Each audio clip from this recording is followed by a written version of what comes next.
Sahan TV Sahan TV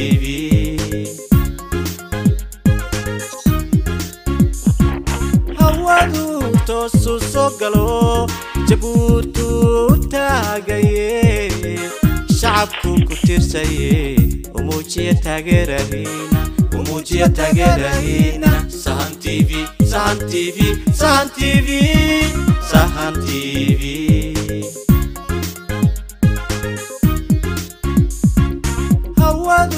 toosu soo galo jabuutu taagaye shacabku ku tirsaye umujiya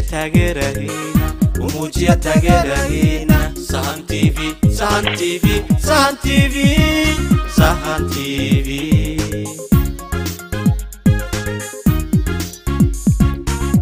wuxuu soo tabinayaa sooyaalkiisu taxnaa تحية سوغان مغليو ورتايا لولا هبو Sahan TV Sahan TV Sahan TV Sahan TV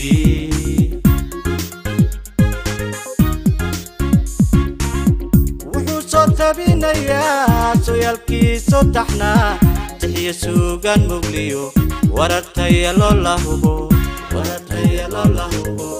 Sahan TV Sahan TV Sahan TV Sahan TV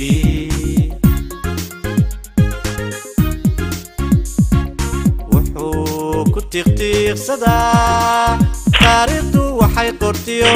wuxuu ku tusinhayaa xaqiiqda wixii tolmoon Sahan TV Sahan TV Sahan TV Sahan TV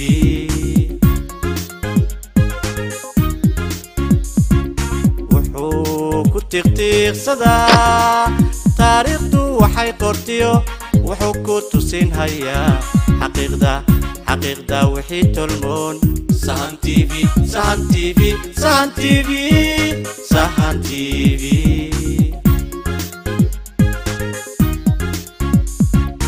innaba ma takoore saaxiibka dhigo ku tara Sahan TV talooyin lagu farxiyo Sahan TV tusaale la qaadan karo sahan bal tijaabiyo indhaha toosugu hay Sahan TV Sahan TV Sahan TV Sahan TV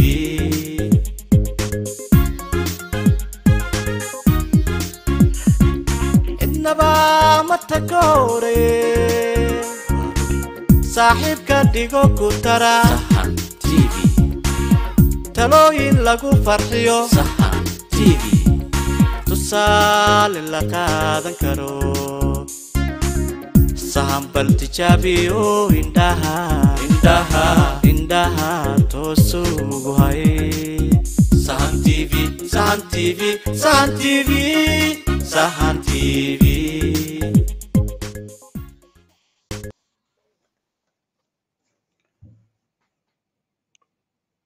عندك دي اللبكسيني السلام عليكم تعالى وبركاته مرويني مدنيال ملك استاد جوجتان اكوسو دوادا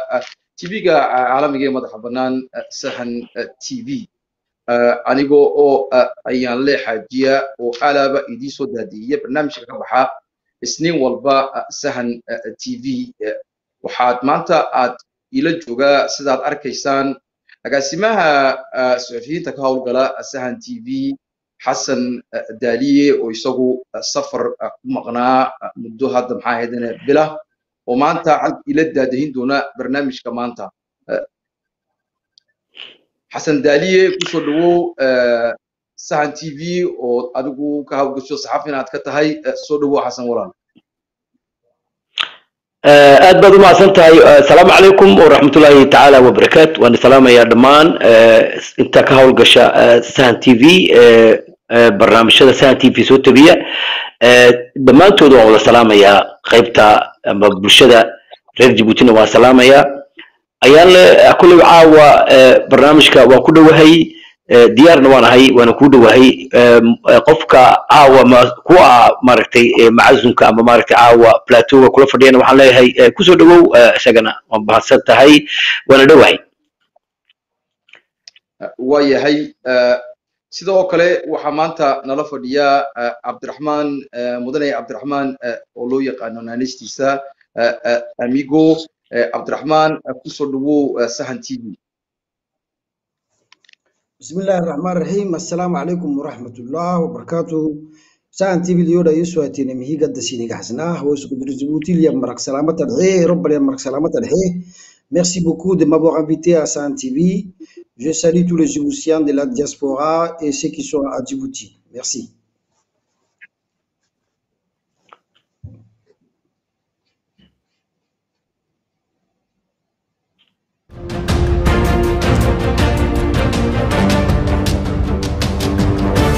goob walba iyo goob kastaba ku xidhna uu telefishinka caalamiga ee Sahan TV uguna kaalay warar hufan Sahan TV dadka iskale halkani waa telefishinka caalamiga ee Sahan TV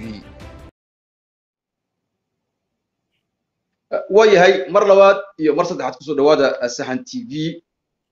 barnaamijka maanta ay idinku hayno Sahan TV qodobka ugu horeeya aan maanta aan isku dul taagi doono waxa weeye xasan oo isagu ka soo noqday safar sidaan idin sheegay xasan baan safarkii ugu baxay aan ka wareysan doonaa isagoo noo sahan tegay isagoona maxay ahayd inay shacabka jamhuuriyadda Djibouti intii uu safarka ku jiray aan hubo dad badan uu la kulmay mar walba maxay ahayd inay uu la kulmayay dad iyagu isaga garta mar walba ku garta amba de shakhsiyadiisa ay garanayaan amba Sahan TV ku garanayay oo idoo warami doonaa sahankii uu baxay iyo wuxuu kala soo kulmay qodobkeena labaad wuxuu noqon doonaa barnaamijka maanta inaan isdul taagno Conseil National de Transition golaha kala guurka qaranka ee la sameeyay ay sameeyeen moogtahay bulshada rayidka iyo xisbiyada siyaasiyiinta iyadoo oo ogtihiin in maxay ahayd inay lagu dhawaaqay seente kale waxaan maanta halkan aan ku falanqayn doonaa aan ku qaadaa dhigi doonaana farqa u dhaxeeya labadooda iyo ma dhici kartaa in ay isku iman karaan su'aalaha inkaas oo kale oo badan baan isla wada eegi doonaa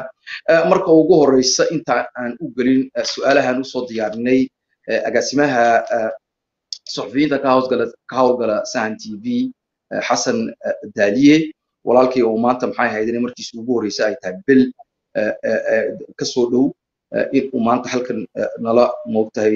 falanqayn doono una su'aalan aan ka weydiin doono safarkiisa araba marka ugu horeysa inna lillahi wa inna ilayhi raaji'uun aan halkan uga dirno tacsi walaalkeen halgamaa faraxa utte rooble ay hooyadii ku geeriyootay bishii markay ahayd Febraayo 28 magaalada Jamhuuriyadda Djibouti hooyo maxay ahayd inay Malayko Sheekh Farax oo iyadu Allah yarxamo ku geeriyootay Djibouti waxaan leenahay reerkii ay ka baxday walaalkan Farax iyo maxay ahayd in caruurtii ay u hayd noocyada u ahayd waxaan leenahay inna lillahi wa inna ilayhi raaji'uun ilaahay samir ay idinka siiyo iyadana waxaan ugu ducaynaynaa jannatul firdaws a'la inta marka aan ka gudbo xasan daaliye waa kaas safar waxaad gashay cajiiba safar wanaagsan baad gashay maxay ahayd waxa la xasuusinayaa xasan oo u kaadi in aan in yar aan isdul taago usbuucyadiina soo dhaafay dhacdooyinkiina soo dhaaftay ka dhacday jamhuuriyadda Djibouti waxa ugu horeeya oo iyada aan rabaa inaan idin laga qaybsano in usbuucna soo dhaafay uu ku dhawaaqay wasiirka arrimaha gudaha Ahmed waxaan jeedaa Muumin Ahmed Sheekh oo isagu yiri kaarka maxay ahayd in lagu codeeyo soo qaata isagoo halka ka sheegin musharaxa la tartamaya ninka maxay ahayd markii shanaad waa Ismaaciil Cumar Geele raba inuu jagada madaxtinimo maroorsado ninka la tartamaya iyadoo ogsoontihiin in badan lagu calcaliyo xisbiyada mucaaradku maxay uga qayb gali laayeen xisbiyada mucaaradku way kala qaybsanayeen xisbiyada mucaaradku way sheegeen waxay yidhahdeen lagama qayb gali karo doorasho uu qabanqaabiyo madaxweynuhu isaguna markasta uu yidhaahdo aniga ku soo baxay waxa weeyaan waa khiyaano dadka u dhacaya ma soconayso ilaa inta la samaynayo guddi dhexdhexaadisa ninka seniga loo magacaabay waa maxay ahayd inay faarax la yidhaahdo sida hore aan idinku sheegnay erbebeeda wuxuu ka jecel yahay carruurtiisa islaantiisu ka jecel yahay marka waxa weeyi ninkaasi ma oran karno nin la aamini karo dhexdhexaadna ma noqon karo marka muumin sheekh warqadahan kaarku dhileeyay soo qaata waxaan leeyahay shacabka jamhuuriyadda Djibouti oo idinku baaqaynaa in aanad ka qaadan in aanad codayn in marka maxay ahayd inay waqtiga doorashooyinku ay gaadhana aad ugu ridin xabad warqada aad ugu ridaan haddii aad tagaysaanna warqado cadaan oo been aad ugu ridaan sidoo u arko in maxay ahayd in shacabka jamhuuriyadda Djibouti ayna rabin sagaalka wax ka dambeysana hadduu cod shacabka jamhuuriyadda Djibouti ka waayo madaxweyne kama ah sida aan idin sheegnay dawladaha la sameeyay ee leeyahay golaha kala guurka qaranka ayaa u taagan in ay wadankan ay ka saaraan dhibaatada iyo halaaga iyo harakadu galiyay Ismaaciil Cumar Gelle sidoo kale waxa la arkayaa in caruuriyi yaray iskuulada dhiganaya loo yeerayo oo la leeyahay kaalaya daawada maxay ahaydeen xerooyinka ciidamada kaalaya daawada muqtabirooyada wasiirada maxaa inta loo sameeyay way markii hore caruuraha niyada laga dili jiray maxaa maanta dhacay doorashooyinka la rabaa in wadiifada lagu koraa la rabaa in idinka inta cadaabtana lagu goro cadaabtana lagu goro dul maro oo loo talaabo jannada la rabaa jannaduna waa kursiga isaga xalkiisa madaxweyne Ismaaciil Cumar Gelle wasiirada maxaa ahaydeen haweenka iyo moogtahay hooyada markaba muumina oo iyadu dakhil tagtay oo dakhil ugu baaqaysay guri yar ayaa u dhistay tiri gurigani dawladda ay dhistay mar hore dalbateen maanta maxaa keenay maxaa mar hore loo dhisi waayay shandadii halka la keenay shandada la leeyahay tiriyo loo sameeyo cadeynaya wadanku inuu bala tiri yahay bala korantadu ay jirin waxa la sameeyay shandado tiriyo yar lagu xidho la leeyahay shandada ciyaal reer Djibouti ay sameeyay taasina ciyaalka reer Djibouti ay sameeyeen lacagtooda lama siin doono waa tii ku dhacday maxay ahayd in yarka yaraay isagu farshaxankee uu dhalay maxay ahayd in gaafnay Allah naxariiste ila imka muumin arrimaha maxay ahayd in wasiirka waqafka ila maanta iska haysta lacagtiisa yarka yar una lacagsi taasoo kala ku dhici doonta carruurta ay yar yar shandada laga soo guro waxa la siinayaa carruur yar yar oo dakhil fadhida muumina waxaan leenahay hooyooyinkani aad mar hore beentini way ka daaleen waxaad doonaysaan fursadii aad lumiseen baad doonaysaan inaad soo calisaan wax idin yaala adiga shacabka jamhuuriyadda Djibouti ma jiro Ismaaciil Cumar Gelle shacabka Djibouti ma rabaan waxba ha ku daalina waxay rabaan isbedelkan wuxuu ka bilaamayaa Ismaaciil Cumar Gelle oo wadanka kad inuu ku burburin gacantiisa sidoo kale waxa la arkayay in la keenay dhakhtarro iyagu Sacuudiga ka yimiday oo la leeyahay dawooyin shacabka jamhuuriyadda Djibouti taa kale waxay ku cadeynaysaa wadanka jamhuuriyadda Djibouti inuu dhakhtar ka jirin dawo ka jirin waxay ku cadeynaysaa 40 sanadood uu mar walba yiraahdo Ismaaciil Cumar Gelle mucaaradku barnaamij ma hayo laakiin isagu barnaamij ma hayo mucaaradka barnaamij haya mucaaradka haya furdaaminta maxay lagu furdaaminayo arrimahan moogtahay akiran ee siyaasadeed jamhuuriyadda Djibouti 40 sanadood diimisa 40 sanadood la dhax fadhiyo xaariyakaadi 40 sanadood oo la dhax fadhiyo maxay ahayd meel bila corona meel bila biya 40 sanadood la dhax fadhiyo meel bila iskuul 40 sanadood la dhax fadhiyo meel iyadu caafimaad aan lahayn intaas aan kaga gudbaynaa arrimihii dhacdooyinkii arabay in idin moogtahay halkan idin ka soo baahiyo ka dhacday usbuucyadiina soo dhaafay jamhuuriyadda Djibouti Xasan Daaliye iga raali noqo ku soo dhawow su'aasha ugu horeysa waxa weeye ka waran safarkaadii aad tagtay maxaana nala qaybsanaysaa maxaana shacabka jamhuuriyadda Djibouti sahankii aad tagtay aad u sheegaysaa aad baad u mahadsantahay walaalkay ayaan leh oo caawa barnaamijka aad iyo aad u daadahaynaya marka ugu horeysa horta waxaan salaamayaa dhammaan reer Djibouti meel wali joogaan haddii joogaan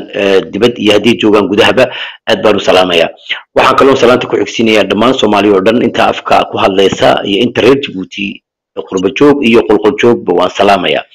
waxa aan kaloo salaamayaa barnaamijka Sahan TV hawlgalayaasha ka hawlgala barnaamijka Sahan TV hadday haween yihiin iyo hadday inamo yihiinba dhammaantood waxaan u soo tabinayaa salaan aad iyo aad diiran ayaan ku soo dhaweynayaa aan leeyahay inta barnaamijka aad Sahan TV aad ka daadihineyseen ama barnaamijka aad toos u wadeena aad iyo aad baan hambaleynayaa waan inagu dhiirigelinayaa inaad barnaamijka saa u sii wadiin waxa aan kaloo ku gudbayaa su'aashii ayaan le yaanu wareegayaa su-aashaasaan doonayaa inaan dul taago ummaduna ay la wadaagto barnaamijkuna uu saa kusii socdo كلب أيانلو سؤال هذا مركان كجوابه كلب سفر بانو بحي سفر كانوا بحين وحويان كلب بالبار مقنع سديد يلا باتن عشو سديد يلا باتك عشود وحان لسه كل ما يدد آدي فربنا أوريل جبوتية أو مل واللي بتشوجا أو ودنا ده أنتجي وودنا آدي فربنا أيان جاري مركا دلالك أنتجي دد بدن بعلق كل مية وحان دد كانوا ولا كل مية خاصة سياسة جبوتي iyo halka ay ku socoto Djibouti iyo sidii la doonayo in wax looga bedelo siyaasadda Djiboutina la doonayo in meel wanaagsan la dhigo ummaduna ay misimidata ama wax midata ay noqdaan dadkuna ay ma aragtay hawsha ay ummadda reer Djibouti iyo shacabku sugayaan in loo dardargeliyo oo dadka ma aragtay lagala qayb galo wax wanaagsan marka safarkaygu saasay ahayd safaradana waxa ii raacayay formaation aan dhinac ka waday formationgaana waxa weeyaan dadka bulshada u sheegaya wax badan oo maanta aan soo biirsaday oo jira oo dhanka ma aragtay saxaafiga iyo dhanka ma aragtay bulshada sidii la isku xidhi lahaa barnaamijyadaas iyo ku maqnaa safarkayguna wuxuu ahaa safar aad iyo aad wanaagsan bulshada reer Djiboutina aad iyo aad baan u salaamayaa su'aalaha aad ma aragtay caawa aad noo soo diyaarisay ama ma aragtay su'aalahan doonayna in halka ka weydiinana kullayba si fiican bay u dhici doonaan bulshadana daawanaysana waxaan leenahay ku soo dhawaada waayahay xasan aad baad u mahadsan tahay inta maxay haydanay aad maanta barnaamijkan aad ila daadahin doonto xasan oo isagu maanta barnaamijkan si talantaaliya ila daadahin doona anagoo oo maanta halkan ku wareysan doona Cabdiraxmaan Maxamed oo isagu loo yaqaano oo amigo oo isagu ka socda bulshada raydka kana midana maxay haydanay seentedii labaad ee la sameeyay oo moogtahay lagu dhawaaqay waxaan maleynayaa inaan iraado labaad marabo sababtoo oo Cabdiraxmaan baan la joogo noo sheegi doona amigo laakiin seentedaasi waxa xagan aan ka xaqiijin karaa in ay lagu dhawaaqay maxay haydanay seente mar tii ugu horeysay aan maqalay maahe iyagu ay ku dhawaaqeen mar moogtahay waqti ka dambeeya saadaradeed ban marka uu yiri seentedii labaad laakiin ugama jeedo inay tii labaad yihiin ama tii koobaad yihiin waxaan maxay haydanay aan u gudgadi doonaa si toosa barnaamijkeennii aan idinku kala galnay maanta waxaan halkan aan idinku moogtahay qaada dhigi doonaana su'aalana aan ka weydiin doonaa walaalkeen Cabdiraxmaan oo isagu nala jooga sidii ay hindisihii ay ku sameeyeen iyo maxay haydanay hadafka laga rabo maxay haydanay golaha kala guurka qaran ee iyagu ay soo yeegleen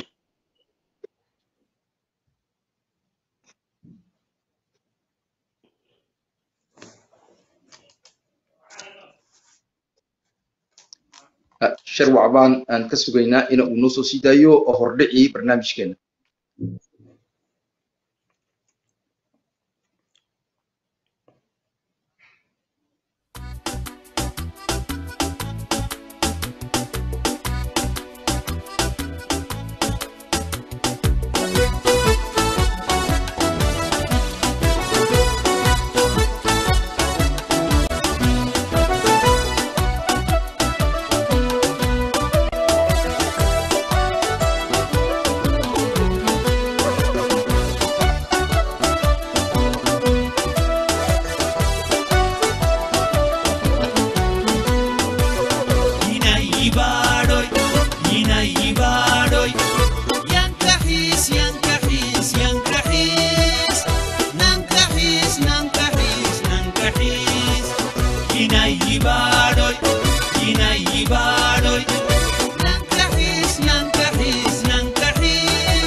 waayahay aad buu u mahadsan yahay farsamo yaqaankeenu waxaan rabaa intaanan aan u gelin su'aalaha aan u hayno cabdiraxmaan in aan halkan aan idin sheegno walaalkeen Suleymaan Muumin oo isagu arrimo degdega ay soo food saareen in uu maanta xagan ka qayb galo isaguna barnaamijkan bay kamid ahayd laakiin arrimo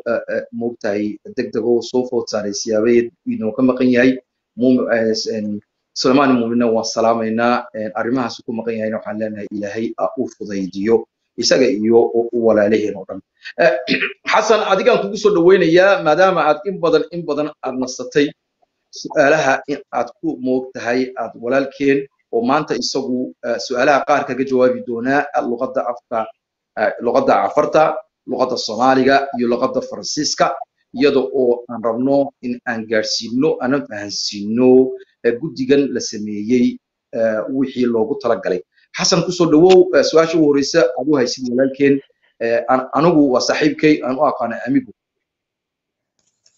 السلام عليكم ورحمة الله وبركاته وسيدة أتشتي ولكن أيان لإسماعيل هذا ودي عبد الرحمن سؤال شو هريسة وحوي gouvernement transition كان للسمية تذكرير جيبوتي السميين listiga soo baxay dadka loo soo mardhigay loo soo dhigay maad aragtay baraha bulshada ummadoo dhan ay aragtay dadkuna ay daawadeen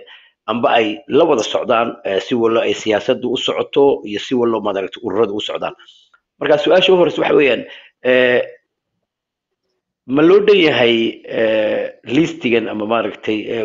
gouvernement transition-gan aad samayseen wax loo dhan yahay muu yahay wax ummadda reer Djibouti ay ku qanceen miyay tahay su'aashaasi waxaan u dhiibay Cabdiraxmaan bismillaahir rahmaanir rahiim horta mooshi wuli dabooq horta baxay dad baa naga xidhan oo waxaan doonay inaan maxay solidarité iyo soutien inaan la xasuusto ragga gabood ku jira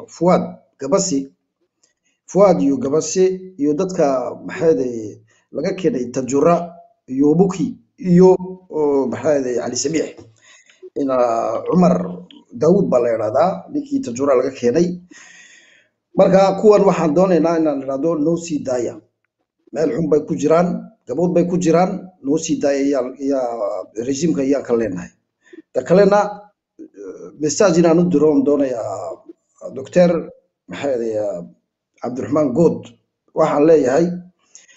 regimka siduu dadku u galayo waan garanaynaa dadku cadibaya marka maanta Cabdiraxmaan Good anu ma galayo arinta justice ma galayo laakiin waxaan doonaynaa inaan raado solidarité yaan u direynaa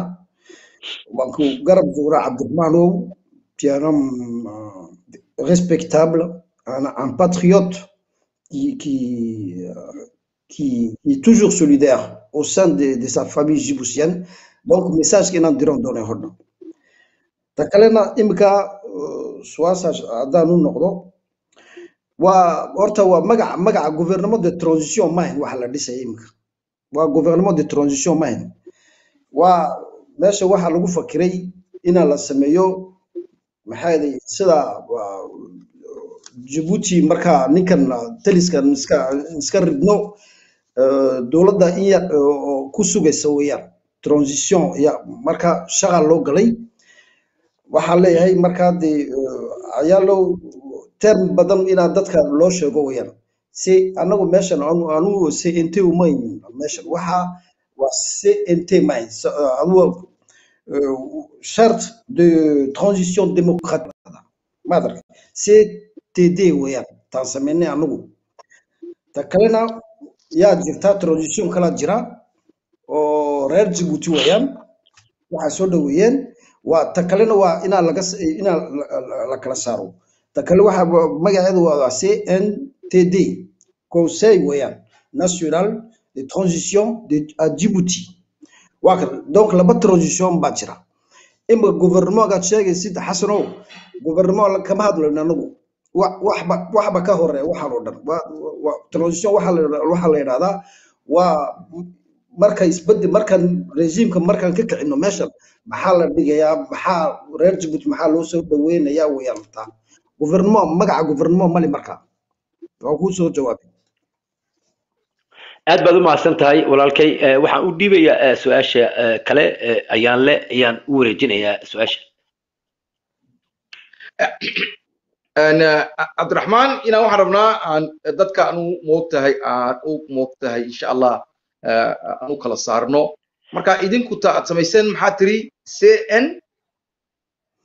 CTD وين CTD شخط وشخط transition démocratique charte de transition charte pour la transition démocratique CTD. Ok. CTD. CTD. Charte pour la transition démocratique. magacaad ku dabaqdeen marka la sameeyo shartku waxa weeyi waa document waa waxay dadku ku heshiiyaan oo la qoro oo loo sameeyo shacabka iminka waxa la yiraahdaa charte de droit moogtahay ayaa jirta oo Canada ay leedahay waxa weeyi waa sidii maxay ahaydeenay dastuur oo kale lagu heshiiyay oo lagu ilaalinayo muadinka moogtahay idinku ma taasaad uga jeedin shartku maxaad uga jeedaan charte waxa ka dhigan tahay charte laba il y a deux choses waxa institution wa maxay tout ce qui est pouvoir institutionnel iyo projet économique et social ba jira laba ku jira charte waxa soo dhaweynaa wa deux choses les institutions d'une part et des projets de domaine fixe éducation voirie l'économie l'emploi la jeunesse tout ça ouais, ce sont des projets dans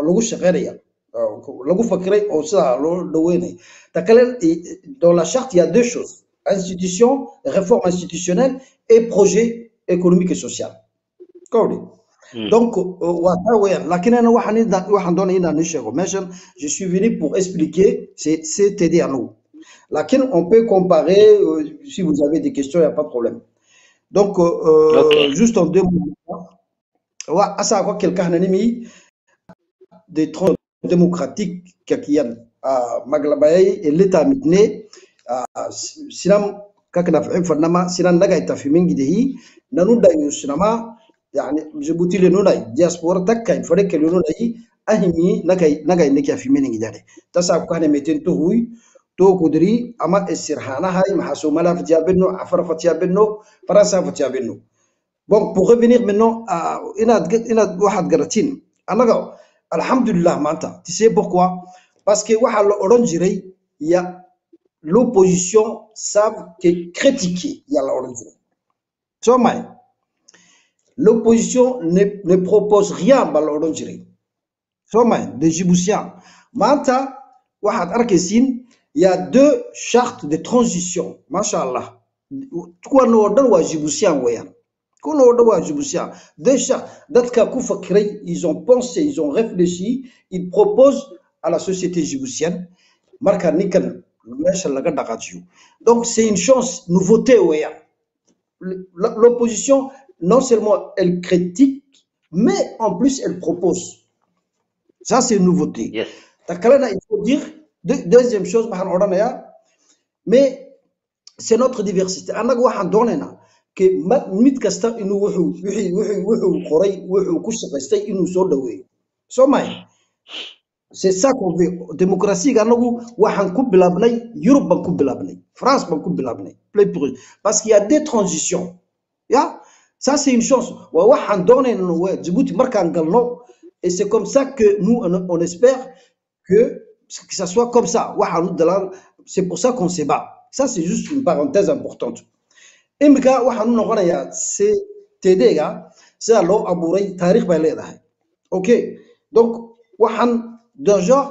waxa la bilaabay c'est l'époque de 2018 il y a des gens à Bourget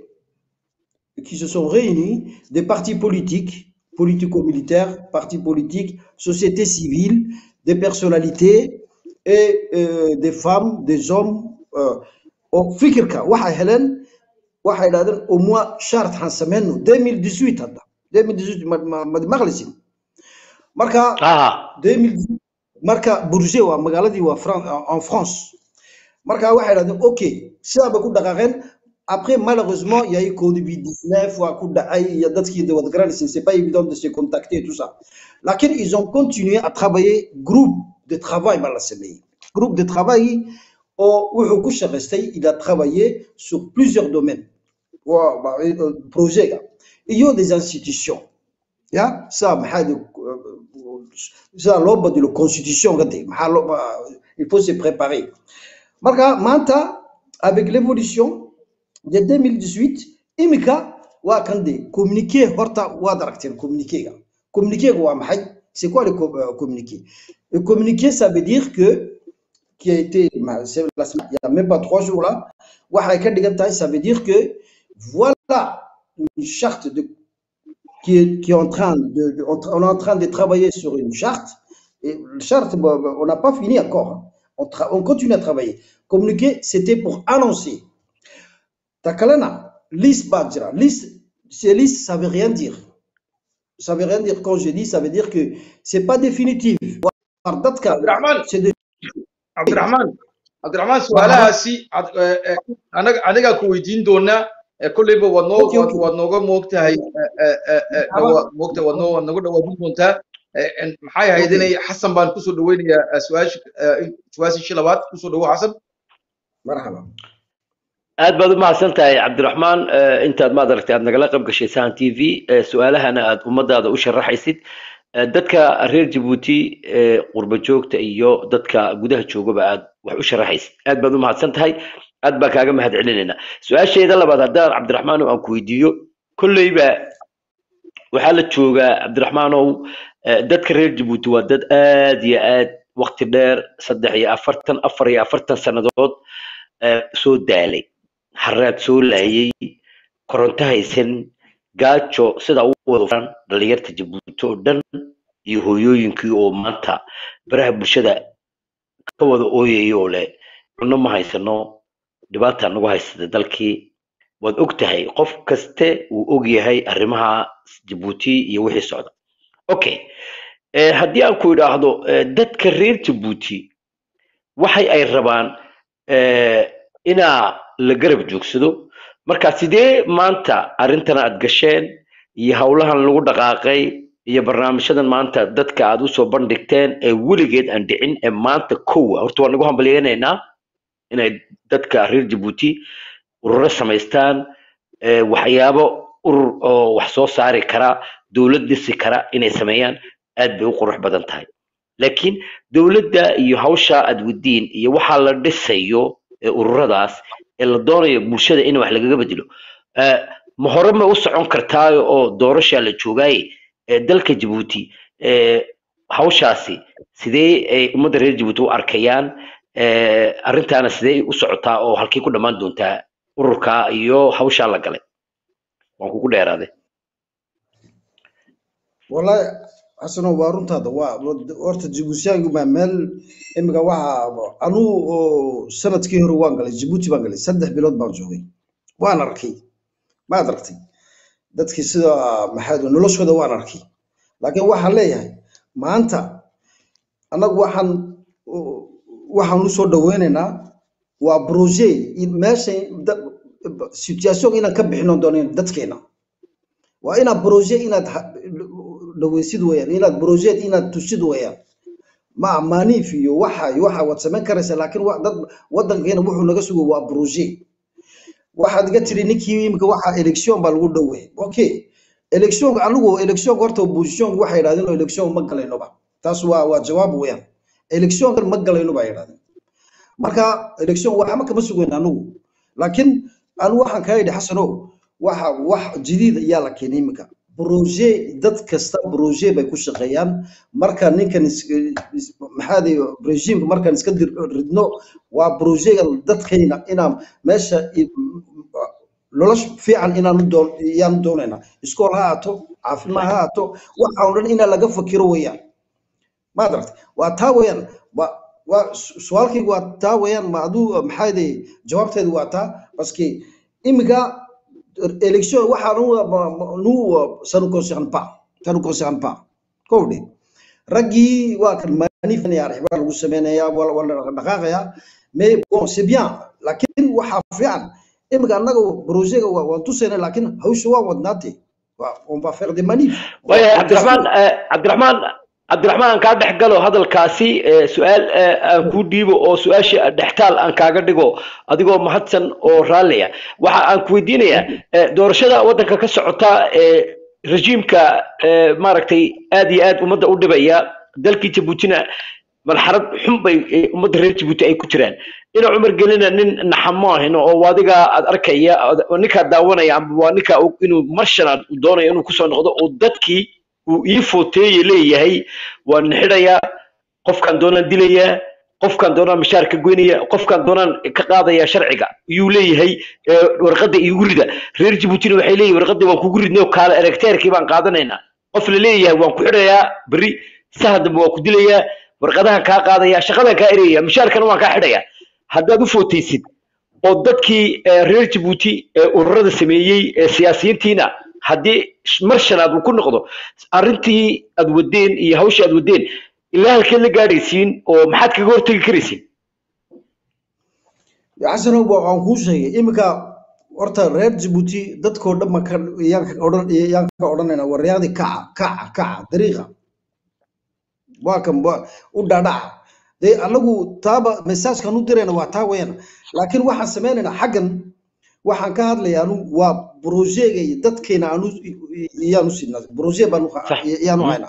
laakiin election waa ku sheegay kale electionga lama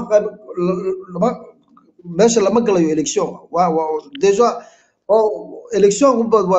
toujours les mêmes résultats weeyaan que tu participes ou que tu participes pas soo may des messages kan dadkeena aanu dirayno waxa weeyaan waraada dariiqa ku dhaadhaca annagana project waan sheegayna hawshan waa wadnaa waxaan dhaw ka hadlaynaa laakiin muhiim waxa weeyaan imika opposition afka ka hadlayaan wax maxaa noo tarayaan project ma leey fatawa ya bin caawano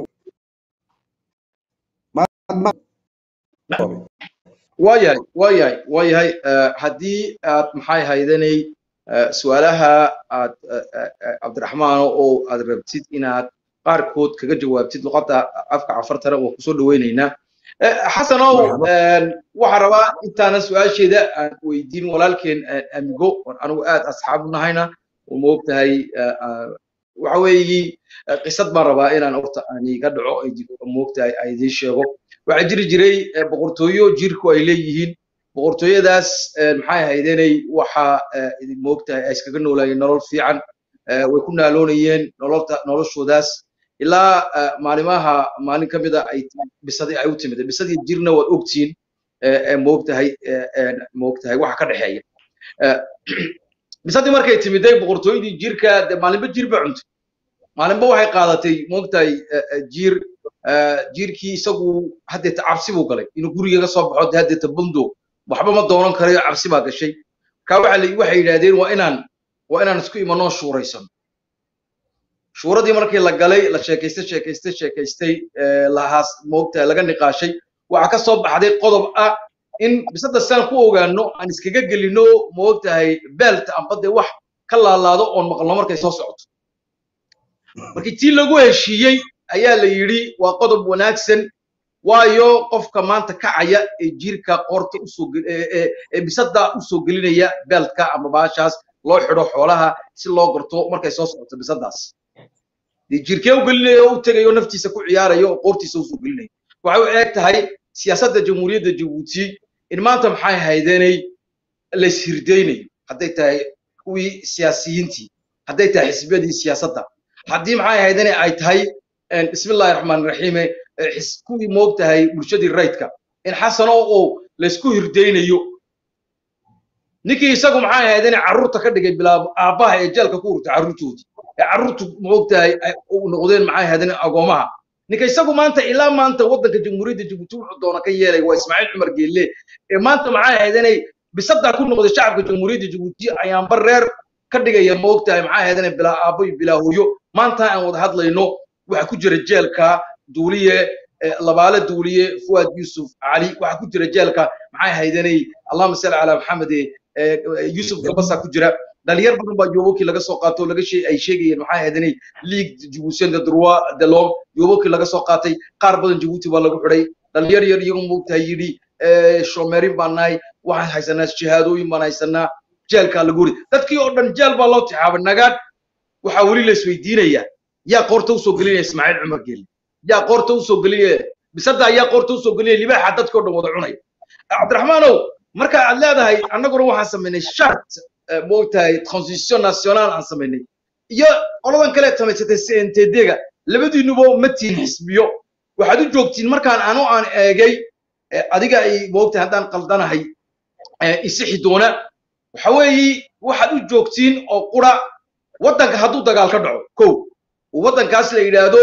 dowlad baan u diyaarinaynaa sidii ka dhacday Tunisia dowlad baa la diyaariyay waa la keenay haddii maxay ahayd inay waddanka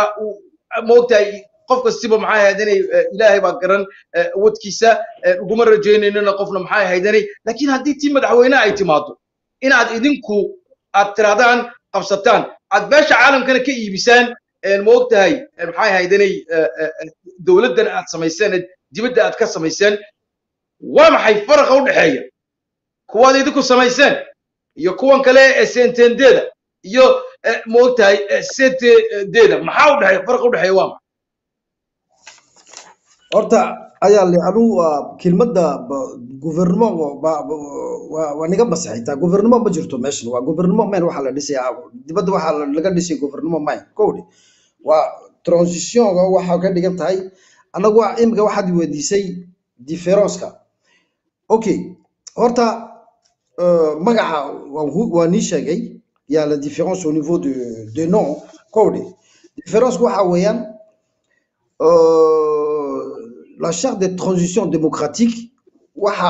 elle englobe les partis politiques, l'organisation politico-militaire et des associations, sociétés civiles, des personnalités politiques. Madame Kessin. Allô? Ah.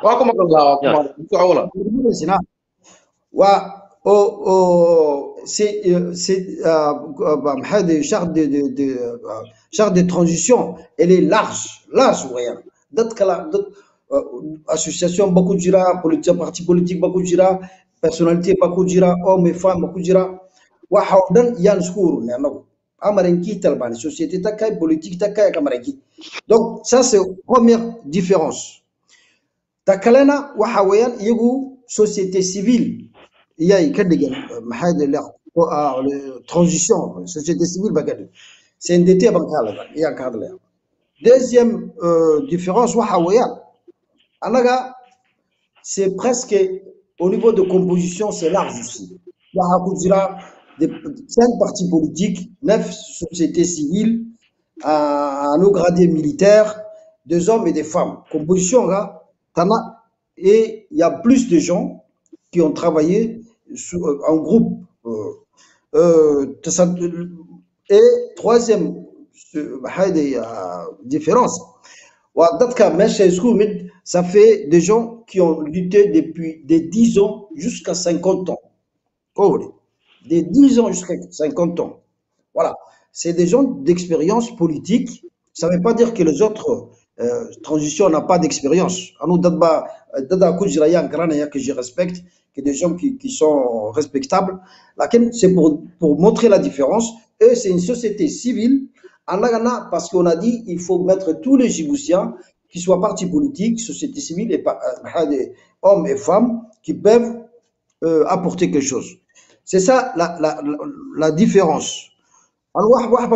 important. Pourquoi il y a 2 transitions? Mais, moi, je contactais on se connaît depuis, et on s'est dit pourquoi ne pas venir se réunir et faire une transition pour notre pays. Moi, je le dis carrément parce que ce qu'il m'a dit, on a un problème avec le parti politique de ok? Société civile, il y a on a dit, voilà, nous, on va commencer par la société. Alors moi, je ne suis pas d'accord avec toi, Bakaïlet. Il faut mettre tous les Djiboutiens, qu'ils soient partis politiques, qu'ils soient société civile, personnalité, au Dan. Moi, je préfère cette forme de transition. Voilà la différence. Je vais continuer à vous répondre. Ah ouais, afar fatadwa. waaye xasan kusoo dhawow su-aasha aad u haysid walaalkeen cabdiraxmaan Je vais dire deux mots à maya waxaan ku yidhi cabdiraxmaan waxaan ku yidhi afar ku jawaab aad iyo aad soco kusoo dhaco ok awe arxug sugami awe siren nanu akili elene fikrimi yani opposition kullu adi afak yabtaha kritiki yabta maksa da fuke way sugudullah telemidiksa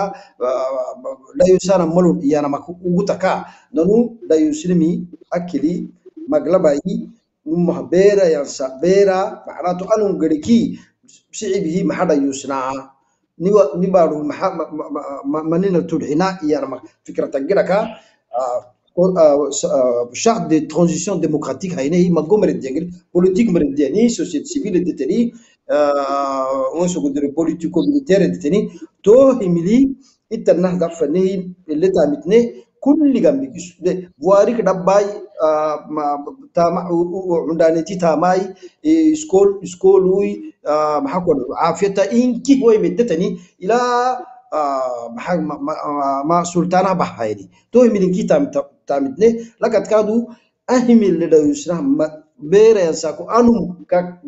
ديرنا وحدي شعبي محا دا يسنو ينمل فكرتا تو شخص دي ترانزيسيون ديموكراتيك يانا توتيا أبر الدعم نان توتياي تو عدينا متيتني ينحي نام متيتني ونهارسيتو متيه توقعتكي نانوس لم كيد ناس قال لي بارتي بوليتيكي سوسيتي سيفيلي ميليتاري كدن وتيه توقعتكي دوبكو سوسيتي سيفيل تيا يا رميني هو مريكادو ون الفنيني نمام كاتني تو واني سعلي هذا ما انت الصومال عفوا سودبا انا ادي قد سنه هاي سعده هي aad baad u mahadsantahay cabdiraxmaan aad baad u mahadsantahay waan ku sii soconaynaa su'aalihii waayo waxaan jecelahay dadku sidii ay kuu fahmaan haddaad luqadaha aad ku hadashid aad bay u wanaagsan tahay annaguna waxaan jecelahay maad aragtay inaa intii qaybtii ay soomaaliduna ayaguna ay dhegaystaan amba ay maad aragtay ay la socdaan barnaamijka su'aashii baan kusii soconayaa su-aashu waxa weeyaan cabdiraxmaan maadaama uu tahay nin reer Djibouti in badan ku jira maad aragtay halganka isbedelka dadka isbedelka raba aad tahay dadka reer Djiboutina dhammaantood meel wali joogaan doonaya inuu isbedel ka dhaco dalkii dawladdan ummadda reer Djibouti dhibaatada ku haysa dadka cadaadinaysa dhalinyarada leynaysa ubadkii u dambeeyay lisanska haystay iyo durwaaga haystay wax dhalinyartii wax bartay shahaadada haystay ayaa maad aragtay shalay tolobeen loo sheegay maantana banaanka u soo baxay yiri war wixiina noo sheegay yaan rabnaa oo banaanka u soo baxay gebigoogina waa la wada xidhay haddii haween yihiin iyo hadday inama yihiin marka ina Cumar Geelle haddii siyaasiyiin tahay haddii ururo tahay amba rayd ha noqoto amba maaragtay ururo maad aragtay jira oo kolkii horeba iska sii jira ha noqoto ina Cumar Geelle siyaasadiisan haddii dadkii reer Djibouti uu bartay uu leeyahay amba urur ha sameeyaan amba maad aragtay waxyaabaha soo diyaariyaan haddii wixii ummadda reer Djibouti ay soo diyaarinaysaba ina Cumar Geelle waxba uu arkayn uu doorashadiisii iyo hawshiisii iska wato Djiboutina uu sidii u xidhay haddii dadku ayna Djibouti tagayn ummadda reer Djibouti ururada siviilka siyaasiyiinta haddii dalkii Djibouti ka dhaadhacayn oo foodkaasi aad leedahay ma dhacayo oo kama qayb galayno waan ogahay inaan laga qayb galayn laakiin miyaana la karayn inaad dalkii Djibouti la tago ilaan dalku isagu male oo doorashada sidee u dhicin in laga hortago miyana u baahnayn inta ururo la sameynayo oo ururadaasi ay tahay ururo dibadda jooga laakiin bulshadii Djibouti waxba u tiri karayn arrintaasi sideed u aragtaa oo ummadda maxaa la wadaagaysaa أوه حسن يوكي يما أكل سوسيتي سيفيليا سوسيسيونات هاي تانا مكا جبوتي قد تيني وكلي محاها وكل بحانجح اللي وايتانا جبوتي هدل دوك حسنو وقال قحسباها نطبعي Hassan il y a deux choses je vais te dire Hassan. D'abord horta anaga diaspora ga frontière ka waa naga xidhay. Ma dogtahay frontière ka imika lama gali karayo ba ya to kowdi ta kalena waxa noo soo socda encore pire décret ga la sameeyay imika oo la yiraahdo il faut renouveler vos cartes d'identité kowdi ya taana waxa ka dhigan tahay il faut éliminer tout la diaspora waa régime ka diaspora uu ka baqanaya marka anu waan doonay inaan diaspora oo dhan gasho oo meeshan Djibouti direct yaan ka bilaabno airportka laakiin imika ma dhici karayso de Xasano waad fahamtay may laba shay baan ku sheegay imika waraaqihii oo dhan waa imika pendant sanadkan si tu renouveles pas diaspora waraaqa ma hayaan taa ma dogtahay ta kalena imika il contrôle dadka lama airportka lagu joojinayo il faut que tu passes par l'ambassade anu par exemple maxay nationalité française bale visa ga walidiidan waa la garanaya kowde waa taa waxaaneesh bon waan ku jawaabay taa may away ka kadximiye xasan kadximiye danu asaaku yani diaspora kinuku silamaha visa zi mo golana way danu waraqat mid ahdur mududna baadu xudnu mududna visa autorisation ko fadinta wo naga ama politique tan moy association tan mo golan rabsatni baaluna dawlad weyn inta diaspora lakad kaadu gadotne tani dekreheeniya wo dekreli maraqtin ki usbisayana nano lena usbisleman no fanani kala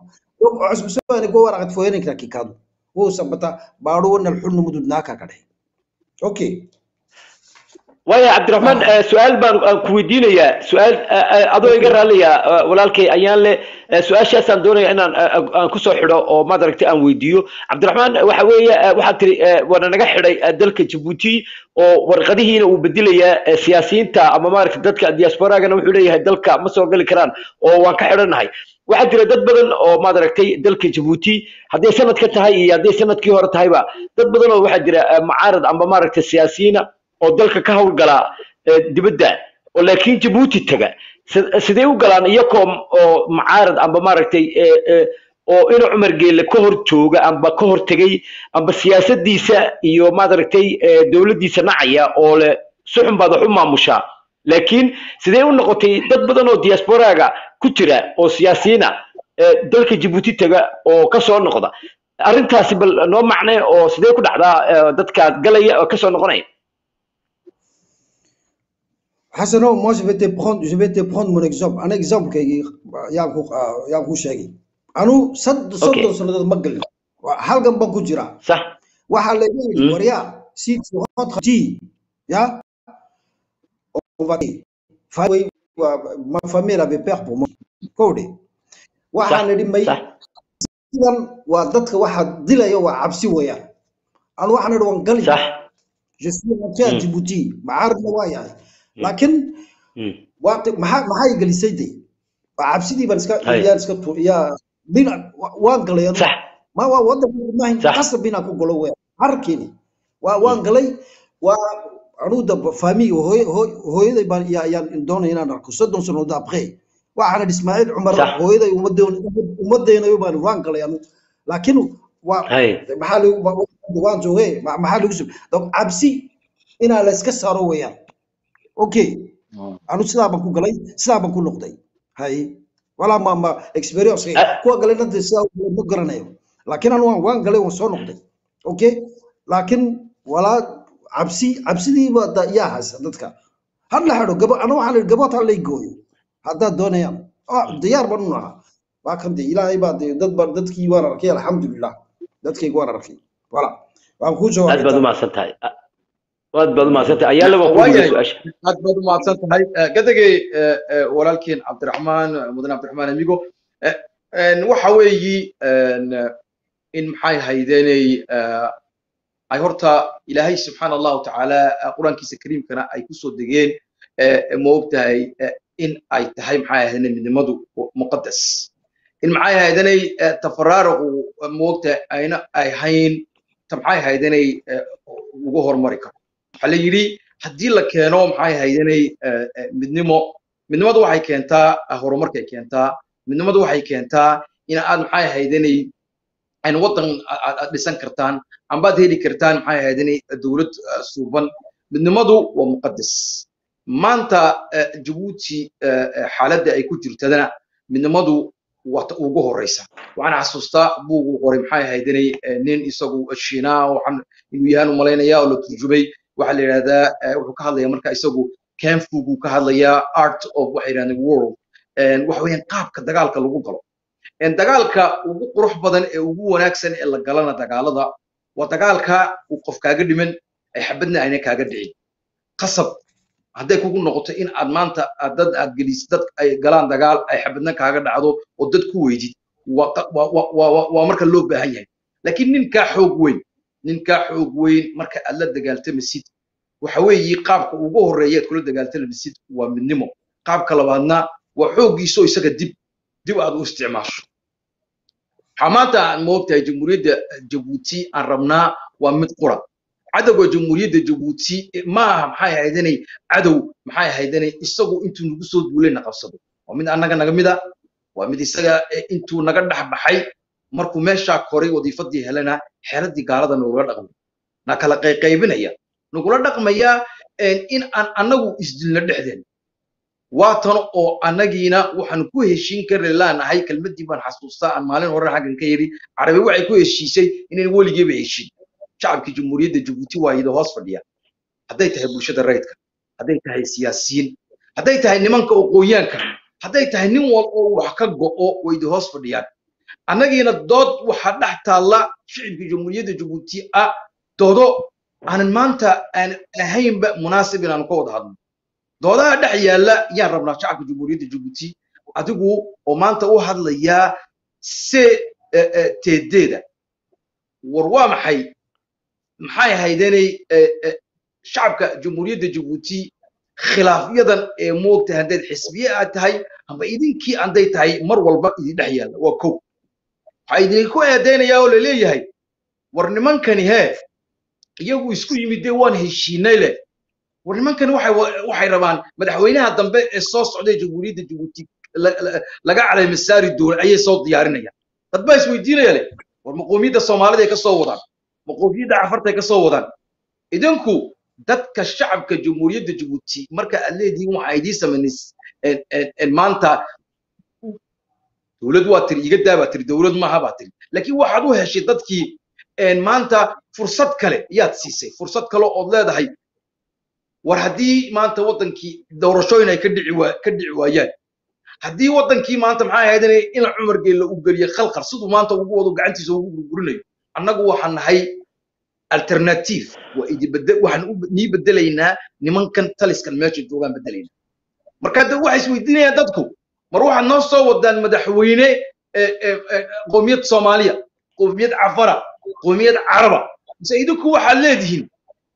war waxaan idinku idin soo noqonayaa shacabka jamhuuriyadda Djibouti baa le wixii idinkuna waqti cayiman baad qabsanaysaan oo leedihiin waqtiga sanad 2 sano 3 sano dabadeed waa idinka kacayna waa maxay idinku waxaad shacabka jamhuuriyadda Djibouti aad u sheegaysaan Je vais te répondre, Ayale. Ok. Tout à l'heure, je t'ai expliqué que la différence entre deux transitions. Là. Moi, personnellement, je donne une transition pour les Djiboutiens. Laquelle, je vous ai expliqué pourquoi il y a eu deux transitions. Parce que on a donné une transition de société civile, ceux qui ont dit, et d'autres qui ont dit, nous on veut une transition large. C'est ça la différence. C'est quoi? Pourquoi vous réunissez pas votre force? Il y a dit d'ailleurs, nous on n'a pas refusé. On n'a pas refusé, nous. La porte est ouverte à tout le monde. On préfère que ce soit une transition. Laquelle, marque des transitions civiles, la société civile. On ne partage pas cet avis. On n'est pas d'accord. Donc c'est pour ça à y aller. C'est pas pour vous vouloir diviser les gens. Yeah? Moi, je sais pas combien de temps il nous reste. Alors, que je voulais expliquer qu'est-ce que c'est une transition. Ouais, transition, c'est que constitution, septembre 92, 1992, constitution, 1992. Constitution, on a adopté, on a voté cette constitution en pleine guerre civile. Yo, là, le pays a été coupé en deux. 92 constitution. Parce que là, on a Hassan Bouled, il voulait faire, voilà, il voulait pour qu'il calme les guérillas et tout ça, les négociations. Constitution, ok. Oh, si tu donnes une semaine la constitution Ismaël Omar. Dans c'est l'article, le 21, on va pouvoir, concentration des pouvoirs, chef de gouvernement et chef de l'État ou les. Constitution, il a un badilon dans il a un tournant dans le transition, des passages, un passage progressif du régime dictatorial à la démocratie. Une étape de transition. À la fin, il y aura des élections, référendums, référendum de élections libres par la semaine. Il a un temps pour créer la deuxième république. C'est ça qu'on veut, procédure, parce que la forme de transition, organe de transition, un président, un premier ministre, Conseil national de transition, Conseil constitutionnel, Conseil de la défense. Inch'Allah, la semaine prochaine va sortir. C'est ça que je vais vous dire. On va faire la même chose. Venez ensemble, on va travailler ensemble. Mais on n'est pas obligé d'accepter non plus aussi n'importe quoi. So, Abdurrahman, voilà. Abdurrahman, idinku adigoo iga raalli noqo ma rabo inaan moogtahay aan waqti aan sii dheerayno amba waqti badan aan kaa qaadano waxaa ku leeyahay idinku maxay haydeenay maad haysataan barnaamijyo oo waxaad ku jaangoynaysaan mashruucyo aad ku samaynaysaan ma haysataan barnaamijyo waa kow ta kale ninka aad madaxa ka dhiganaysaan idinku la idinku amba wuxuu idin noqonayaa madaxweyne amba wuxuu idin noqonayaa coordinator wuxuu doono magaca doontaanba siiya idinku ma idinka dhexdiina soo dooranaya oo leeyahay hebel uu naga soo dhaxbaxo anaga dooranay mise shacabka jamhuuriyadda Jabuuti waa naga dhex dooran doonta sababtoo oo dadku waxa oo ay idinku moogtahay ay rabaan inay niga ogaadaan sida aad arrimaha u maareyn doontiin barnaamijyadiina waayo ninka idin noqonaya madaxa مرحبا معسري ايالي دهرت كاكد حبي ننفر نما كونستيتيوشن يو سيسكو ديسي هيني عيبي سوغيه هو عدي 92 هو انا كان كونستيتيوشن نيبارو يمكننا يعني اللي هن النارجي سنا وراقد كه معيدي ناي بارو نمكل سوكته هو كونستيتيوشن كونستيتيوشن كل نفرنا عصبتي هاي نفرنا هنا تو هو اللي هنم جديان هاي تو عادي أكلي كهتا متنه اللي نفكره ويسو قدري أكونستيوشن دبنا حيناي اللي نفكر كونستيوشن بحن وين ننو حن وين ساق إن شاء الله تو عدي ترانزيشن كنا ما وقت له وكادو أن نكتبت منا اللي تامتنا ومري كل مري وراقت كادو وسنامي وراقت أحوي بلا وراقت مرياني كروتا اللي هو مرياني وهي من كي بعسة أنا راح تهيا أنا وعدي تو قد الريفرندوم اسمه كونستيتيوشن سيرينو لك تورغت اللي تكوي تاتونا ايا وي je pour répondre à ta question mais c'est pour ça que j'ai dit il y a pas de gouvernement d'exil Nikan le président de transition Nikan il y aura un président de transition laquelle Nikan c'est pour période de transition you jogamation ok il va passer normalement, selon notre idée, il ne va pas se présenter aux élections présidentielles à y aller. La transition, réforme électorale, ils vont réformer la liste électorale, ils vont réformer le conseil constitutionnel. Il y aura une assemblée constituante. Il y aura des commissions. Marka lagu shaqeynayo hadhow constitution référendum lagu sameeyo dadkan shicibka loo dhaweynaya. Marka ce sera les élections libres, mais ça veut pas dire que celui qui est président du conseil président de transition automatiquement il devient pas président. Nous on veut faire un travail table rase. On veut mettre quelque chose en place. Donc phase la transition. Pourquoi? Parce que pourquoi on veut une transition? Parce que Ismaël Omar le pays est chaos.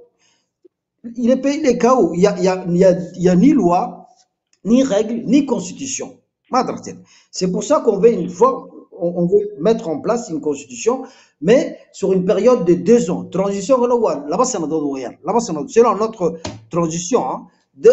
24 mois. Si c'est plus, on va voir. Ça ne veut pas dire qu'ils vont être automatiquement au pouvoir. Mais c'est pas ça. Moi, de femme, à y aller. حسن كسو حسن سؤال مانتا on mogtahay aad nagala socotaan sahan TV iyadoo oon la yeelanayno mogtahay waraysi Cabdiraxmaan Maxamed Xabiib oo isagu ku magac dheer Amigo waxaadna laga socotaan walaalaha iyagu nagu soo biiray sahan TV barnaamij aan rabno in aan idinku macnayno amba maxay ahayd inay walaalkeen Cabdiraxmaan idinku macneeyo sababta iyo hadafka loo sameeyay maxay ahayd inay chart de transition xasan oo walaal su'aasha aad rabtay walaalka inaad weydiitid ku dhawow aad buu mahadsan yahay Cabdiraxmaan Maxamed Xabiib Amigo horta waa kaaga mahad celinayaa intaad bulshadaada aad la wadaagaysid barnaamijka ama maad aragtay su'aalaha waan kaaga mahad celinaynaa haddaan nahay bahda Sahan TV ee ka howlgala barnaamijka waxaan aan ku weydiinayaa waa su'aal yar oo aad u gaaban ummadana ay doonayso inay su'aashaasi aad si fiican u dul joogsatid ummadana aad uga jawaabtid waxa weeyaan barnaamijyadan ama maad aragtay projectyadan aad samayseen ee dawladda maxaan dalka doonaysiin inaad u soo dhistiin xeerar cusub waxyaabo dadku ay ku horumaraan wax fiican oo dadku ay ku farxaan aad u soo wadiin aad bay u qurux badan tahay aadna u wanaagsan tahay laakiin hawsha aad soo wadiin iyo barnaamijka aad soo wadiin iyo projectada aad maanta aad dhisteen ee isku ururteen haddaad tihiin dadkii ama maaragtay reer Djibouti oo bulshadiina wax qurux badan aad u wadiin maxaad u malaysay markaa inuu hawsha wada oo doonaya in ummadda reer Djibouti wax wanaagsan aad tustiin wax wanaagsan aad u qabatiin inuu Cumar Geele madaxweynaha talada haya ee dadkii reer Djibouti dhibaatadu ku hayo 43 sano aad isku ogtiin asagana doorashadii iyo kaar electorkii buu qaybinayaaba inaguna project baad gasheen sidee isku qabanaysaa project aad gasheen waxbaan soo dhisaynaa oo waxbaan soo hagaajinaynaa aad leedihiin iyo in Cumar Geele oo markii shanaad ku noqonaya marka arrintiinaasi sidee u soconaysaa asagana doorashadii buu galayaa oo doorashadiisa markuu galana kursigiisii iyo barnaamijkiisii waa wax iska cad oo waa iska wada taqaanin hawshiina halkee ku dambeyn doontaa marka inuu Cumar uu maanta uu marka shanaad ku noqdo halkee ku dambeyn doontaa maxaad samayn doontiin oo bulshada u qaban doontiin okay waa fiicantahay waa su'aal fiican xasano waxaan ka hay anagu horta on a dit qu'on participe pas aux élections. Yes. Notre projet sera appliqué, notre transition sera mise en vigueur et instaurée à une condition que Ismaël Omar Guelleh est notre objectif, c'est ça.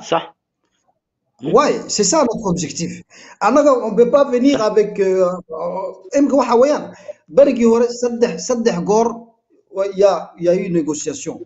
Ok, Ahmed Dina Allah naxariisto iyo Ahmed Yusuf iyo kii cagaba oo tawa collaboration collabo ba ahayd.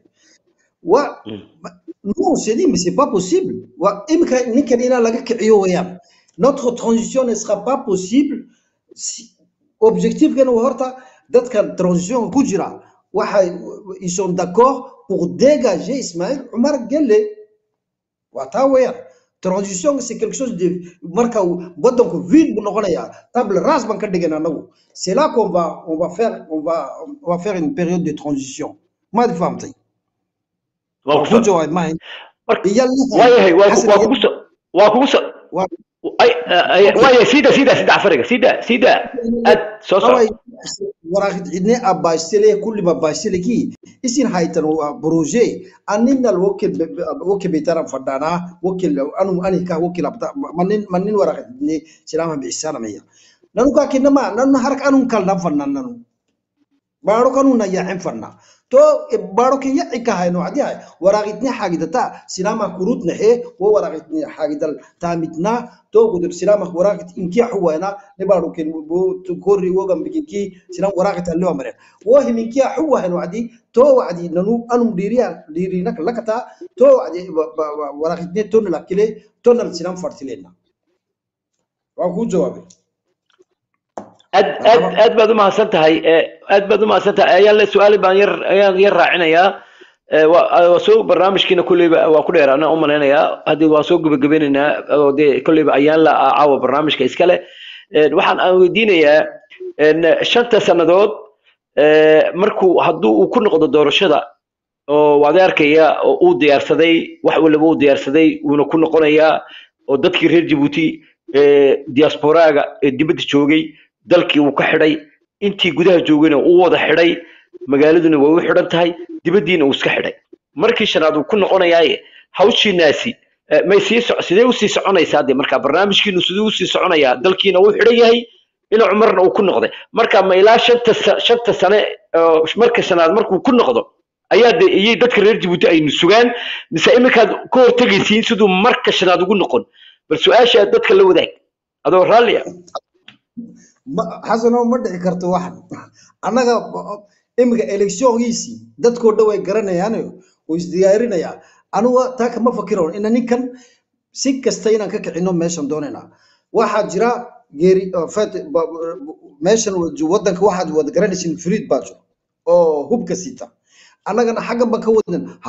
هاوشو وودينا نو واحد وبروبوزيشن ويان marka naga ninka ka kacino weeyaan waxa dawladda soo loo dhisay weeyaan dawladda soo 2 sanadood soo loo laakiin imika Ismaa'il Umar anigu dagaal hawsha waan iska wadayna ilaa inta meeshu ka dhaqaaqo même élection même si il est réélu maanta wa avril weeyaan imika peut-être il va être président je sais pas laakiin on va continuer notre lutte. Chance nous donne, il a l'autre qui avant 5 ans, on va أنا كتام سوى حسنا أقول شيء دجالك وودنا هوشنا وكجرنا أوكي لكن ترانزيشن واحد كده نتاعي واتبل غاز وياه بس الرجيم كعنينا c'est-à-dire ترانزيشن واحد كده نتاعي aussi négociation مجرو négociation c'est terminé ni compromis ni compromission ouais régime comme une mais c'est pour ça que nous on se prépare à travailler sur le document tout ça pour préparer la transition ma di famte بدو ما يلا وكسي اوكي صح وي حسنو maadaama uu ka hadlayno siyaasadda jamhuuriyadda Djibouti anagu kulleyba maxay haydanay bariyahan oo dhan badee waan aragnay waana moogtahay fursadna waan u yeelanay arrimaha moogtahay haday tahay maxay haydanay xalka moogtahay sida siyaasadda moogtahay xaga mucaaradka dibadda loo waday iyo gudaha sa loogu waday iyo intaas oo dhan ba hadda waxaan u malaynayaa أنا حسن إن آدي آد أبو لوم ضلنا هذا عصودي كده واجنيه إن حلي أنا وضحت له إنه وحال سمينا يا بعديدي يدلوا يقانو ديكتاتور كمعنى قالوا يقانو بعديو وقت كنا نجومنو هسي يا الله قاضي يا إن عرورتا نكي كدي جري أقومها اللود دايو إنه كدي أقومه دي مسك يدوقا ودنك هه نكي إسقو دي مسك يدوقا دتك دحدك حالكي ودقة اللود دايو دتك إسقا مح دتكي وموقت هاي قمادي هه اللود دايو نكي دتك قمادي نكي ودنك حوق كواشتي اللود دايو حوق كواشتا لوجو هسيايو أو حتى عن وضح هذا لينه مركا الله ده هيقود ديار صدي doorashooyinkii waxaan rabaa inaan halkan aan ka xasuusiyo xasan sheer xareed oo yiri maalin uu halkan oo mar walba ku celiyaan u jeedaa bisha sagaalaad waxaan ka waa moogtahay bisha abriil sagaalkeega sanadka milaadiga mooyaan abriil sagaalkeega wixii ka dambeeya wadanku madaxweyne male nin walba halkuu joogo waa inuu ka soo dhaqaaqo hadduu subayn karana ay subayay marka wadanku xaaladda uu ku jiro waa xaaladaas wadankan ka hadlayno 5 sanadood uu nin u soo xaytayna hadda ma arkayno oo ma jirto sababtoo oo maxay ahaydinay lama hayo nin la soo dhiganay hadii la heliyo hadii la waayaba wadanka doorashooyin kama dhacayaan ayaan horay u maqalay taana waa tan u rajaynayno shacabka Jamhuuriyadda Jabuuti anigu waxaan ku boorinayaa inayna qaadin warqad lagu codeeyo inayna u marin halkaasi sababtoo oo diimiska ninkiina dhigay umba haddana diimis kale iyo dhooqa kale raba in idisi dhex dhigo waxa weeye anigoo oo isku og moogtahay in wadankan maxay ahaydinay ku jiro siyaasadiisu ay xiran tahay la isku eegayo sidoo uu walaalkeena ka dhawaajiyay dhaqdhaqaaqyo iyagu hubaysan oo furiidka ay jiraan iyadoo xisbiye badan oo iyagu wadanka laga mamnuucay oo iyagu la dhibaateynayna ay jiraan walaalkay moogtahay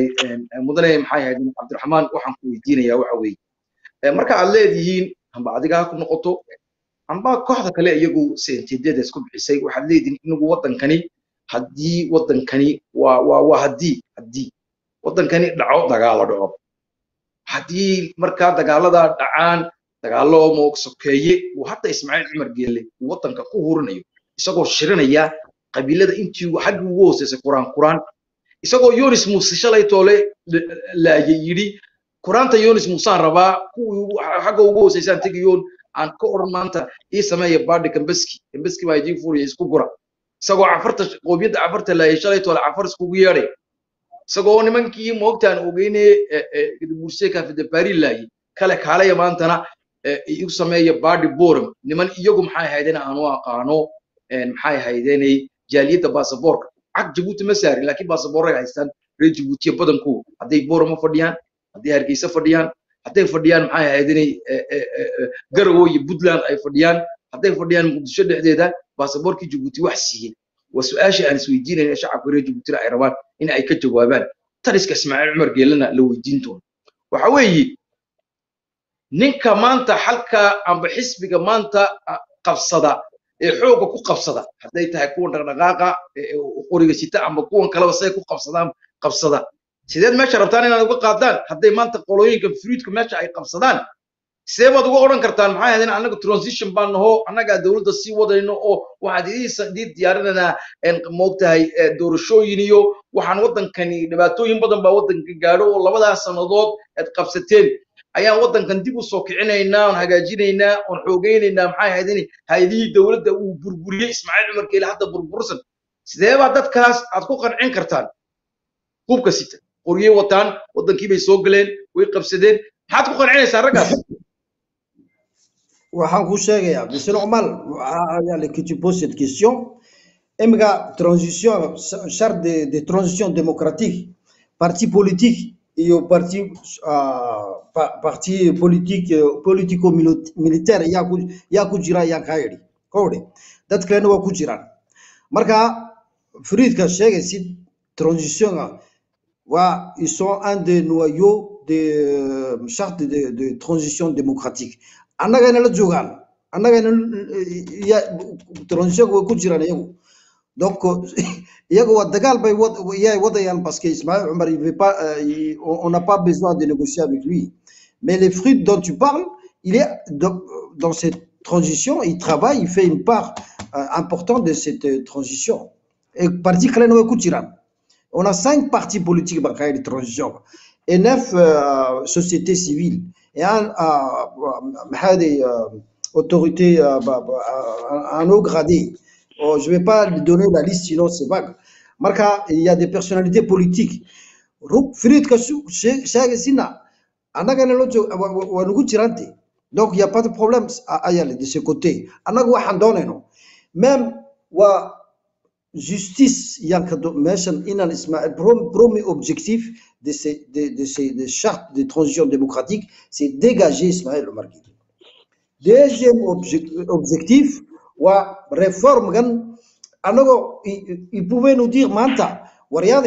manif batsamenesin, haga batkaqelenesin, wa projet mahad no haysin. Wa ta waxa ka jawabena anagu manta. Lakin halgam kana wa wadena, ça veut pas dire qu'on va se rester au niveau théorique, hein? Non, ça c'est des idées. Lakin nous on continue, on va éviter qu'Ismaël Omar Guelleh il se représente plus et qu'on n'accepte pas le 5e mandat.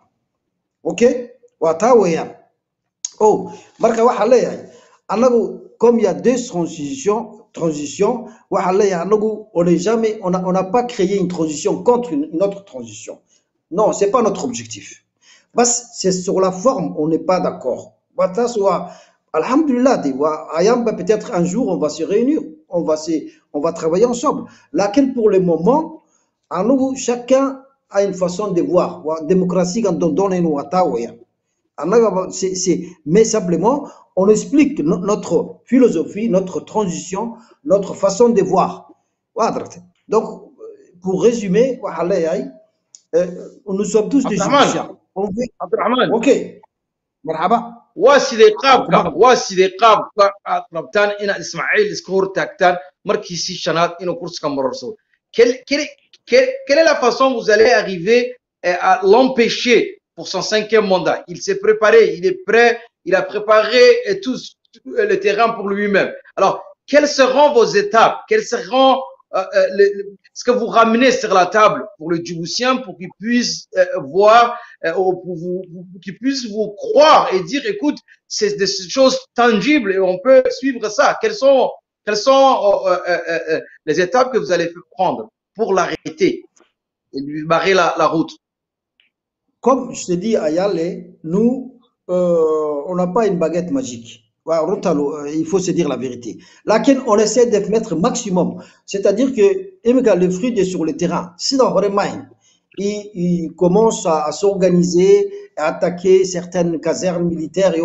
y a une force militaire, une force armée. Il y a la société civile et des partis politiques qui essayent de sensibiliser la communauté internationale. Et Inch'Allah, d'autres charte communiquer tout parce que la communauté internationale waxa naga sugayaan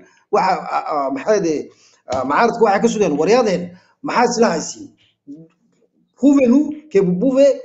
relever les défis et remplacer ces régimes. Tana, c'est la charte, c'est un document qu'on va remettre partout dans le réseau diplomatique. C'est à nous. Je ne peux pas te dire à nous. Nous, on fait le maximum. Dis-toi qu'Ismaël Omar il n'est pas dans la même position qu'avant. C'est lui qui a peur aujourd'hui. Tout est possible à y aller. Mais sinon, on ne va pas rester comme ça, dire voilà, il y a une solution miracle. Mais c'est la lutte qu'il faut continuer. Tout le monde doit lutter ensemble pour dégager Ismaël. Voilà. واي حسن comme ça حسن هذا نقو برنامج كنا سوق بقبين دونا مردو waxaan rabnaa in aan ka faa'iideysano inta moogtahay aad iyo aad u badan si ay dadku ay u moogtahay uga bogtaan jahwareerkan ayna fahmaan maxay haydanay arrimaha iyaga loo wado xasano walaalkay ku soo dhawow su'aalahan aad iyo aad baad u mahadsantahay ayaan le anagoo barnaamijkii uu meel wanaagsan noo socdo bulshadana daawanaysa iyo intana daawan doontoba aan ku faraxsannahay walaalkay cabdiraxmaan maad aragtay sina aan ku faraxsannahay intuu barnaamijka nagala qayb galay su-aasheedii baan ku soconayaa haddeeto waa su-aasheedii u dambeysay cabdiraxmaanow waxaan jecel lahay wanaagga aad rabtiin iyo waxa aad shaqo soo wadiin iyo ururkan aad samayseen iyo barnaamijkan aad samayseen waa barnaamij aad u qurux badan loo baahan yahay bulshada Djibouti inay dhinac waliba ay wax ka soo dhisaan oo la tuso adduunka inay reer Djibouti ay jiraan oo wax wanaagsan taas waan kugu hambalyeynaa adiyo dadka ma aragtay barnaamijkaas uu sameeyay ta kale haddaan nahay bahda Sahan TV waxaan ku weydiisanayaa on doonay inaan ku su'aalo in dadka reer Djibouti waa dad aad u daalay bulshada Djibouti qowmiyadaha ku nool dalka Djibouti waa dad aad u daalay waa dad raba inuu isbedel dhaco waa dad raba inay wanaag yimaado ay dalkani muciishadoodii iyo dhaqaalahoogii sidii loogu soo celin lahaa nabadgelyada ay dadku ku nool yihiin adduunka waxa lagu nool yahay nabadgelyo iyo madax banaani baan lagu nool yahay adduunka sida loo nool yahay amba adduunyada sida loo nool yahay Djibouti looma noola Djibouti waa meel xidhan waa xabsi dusha ka furan nin quraata ayaa xukuma iyo ooridiisu amarka la bixisa marka dalka Djibouti oo dhan ma ina Umar Geelle ayaa wada xidhay oo ilbaabadii oo dhan xidhay frontier-ada oo dhan marka maxaan wax dhisnaa maxaa wax dhisaysiin maxaa wax la hagaajin maxaa la doo sidee loo riday in Umar Geelle maadaama uu dalkii dhinac waliba xaqi diyaaradii iyo xaqi gaadiidkiiba uu ka xidhay sababta aan kaga hortagayno iyo waxaan soo dhisayno anu ma arko wax faa'iido leh aba wax bedelayo ma arko laakiin in Umar sida loo ridi lahaa waxa weeye dalka gudaha dadka jooga ee reer Djibouti ee shacabku haddii ay garan waayaan qofka la xirayo qofka la dilayo qofka shaqada laga iriyo dhibaatada ummadda reer Djibouti haysata haddii dadku ayna garaneyn wax dibadda laga soo dhiso amba wax dibadda laga soo qabto anu ma arko inay faa'iido leedahay dadkii reer Djiboutina waa dad aad iyo aad u soo daalay 43 sanadood bay dadkan waa dad dhintay oo madaxii laga dilay marka waxa loo baahan yahay dalka Djibouti si gacanta loogu qabto inay dadka bulshada Djibouti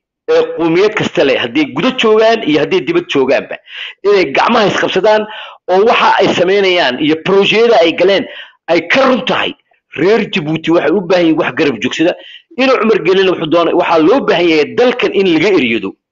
oo lagu deyn cadow weeyaan 5 sano kale hadduu in Umar Geelle dalka uu sii maamulo waxaan ogahay dalka reer Djibouti oo dhan wixii dadka reer Djibouti halayay haddii haween tahay haddii inama tahay in la leynayo iyaan ogahay intii hore waa la leeyay inta dambana shanta dambu leyn doona marka intuu dhalinyarada leyn amba reer Djibouti u leyn waa inaan ninkan si cad loogu hortagaa oo ururada la sameeyay projectada la sameeyay way wanaagsan tahay laakiin wixii waxa loo baahan yahay ina maskax lagu dhiso oo in Umar Geelle laga hortago marka sababtii aad kaga hortageyseen iyo sida aan uga hortageynay dhamaanteen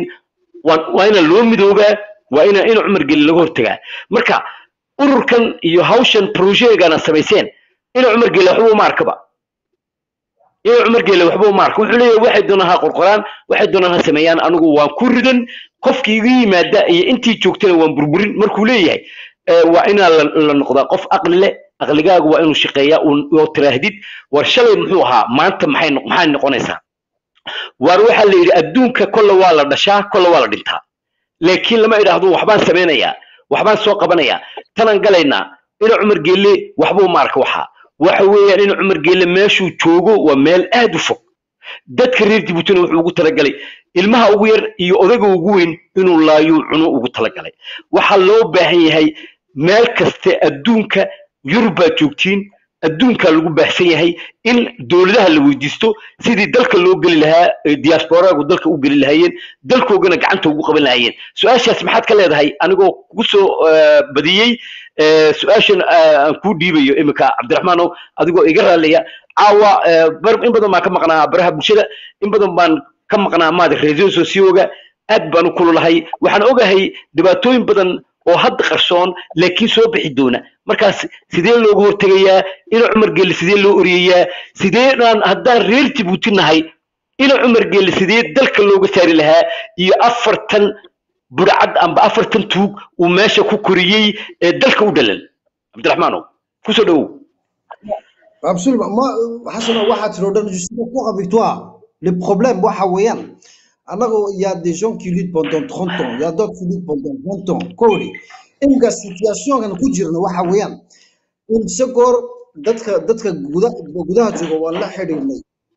organisez-vous,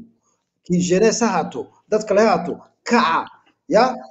nous, on va vous soutenir. Il y a des gens qui n'ont pas rentré pendant 30 ans, qui n'ont pas vu leur famille, qui n'ont pas vu leur père, leur mère. La diaspora aussi, elle souffre. Ceux qui sont à l'intérieur souffrent, mais ceux qui sont à l'extérieur aussi, ils souffrent. Je te dis, il n'y a pas une recette miracle. Transition, c'est un truc qui manquait à l'opposition. Yes.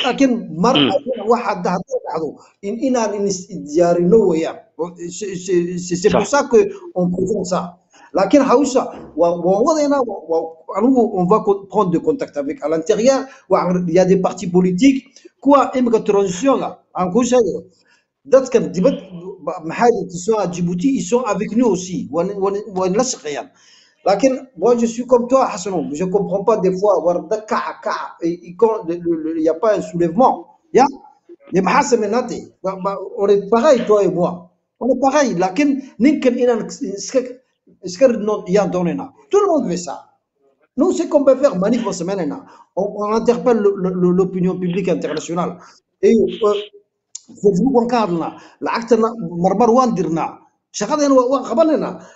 c'est pas suffisant. Il a les militaires, il a la gendarmerie, il a l'argent. C'est pas facile, mais on va continuer à lutter. Il n'y a pas d'autre solution. waayahay waxaan doonayaa inaan su'aal yar ku darsado ayaan aad iyo aad iga raalahow Cabdiraxmaan baan doonayaa su'aal weydiiyo Cabdiraxmaan horta haddii aad tahay muwaadin reer Djibouti jecel inaad dalkiisa aad la wadaagtid wax wanaagsan ummadaaduna ay doonaysid inay wax wanaagsan helaan ay ka kacaan dhibtan iyo dhibaatadan ay ku jiraan laakiinse waxaan ogahay Cabdiraxmaan kulliba reer Djibouti waa wadanahay wax naga qarsoon ma jiro wax waliba waan arkaynaa meel walba joogno haddaan gudaha joogno haddaan dibadda joognaba qof kasta oo reer Djibouti wuxuu diidayaa inuu dhinto wax aan loo dhimin lama helo inuu Cumar Geellena haddii reer Djibouti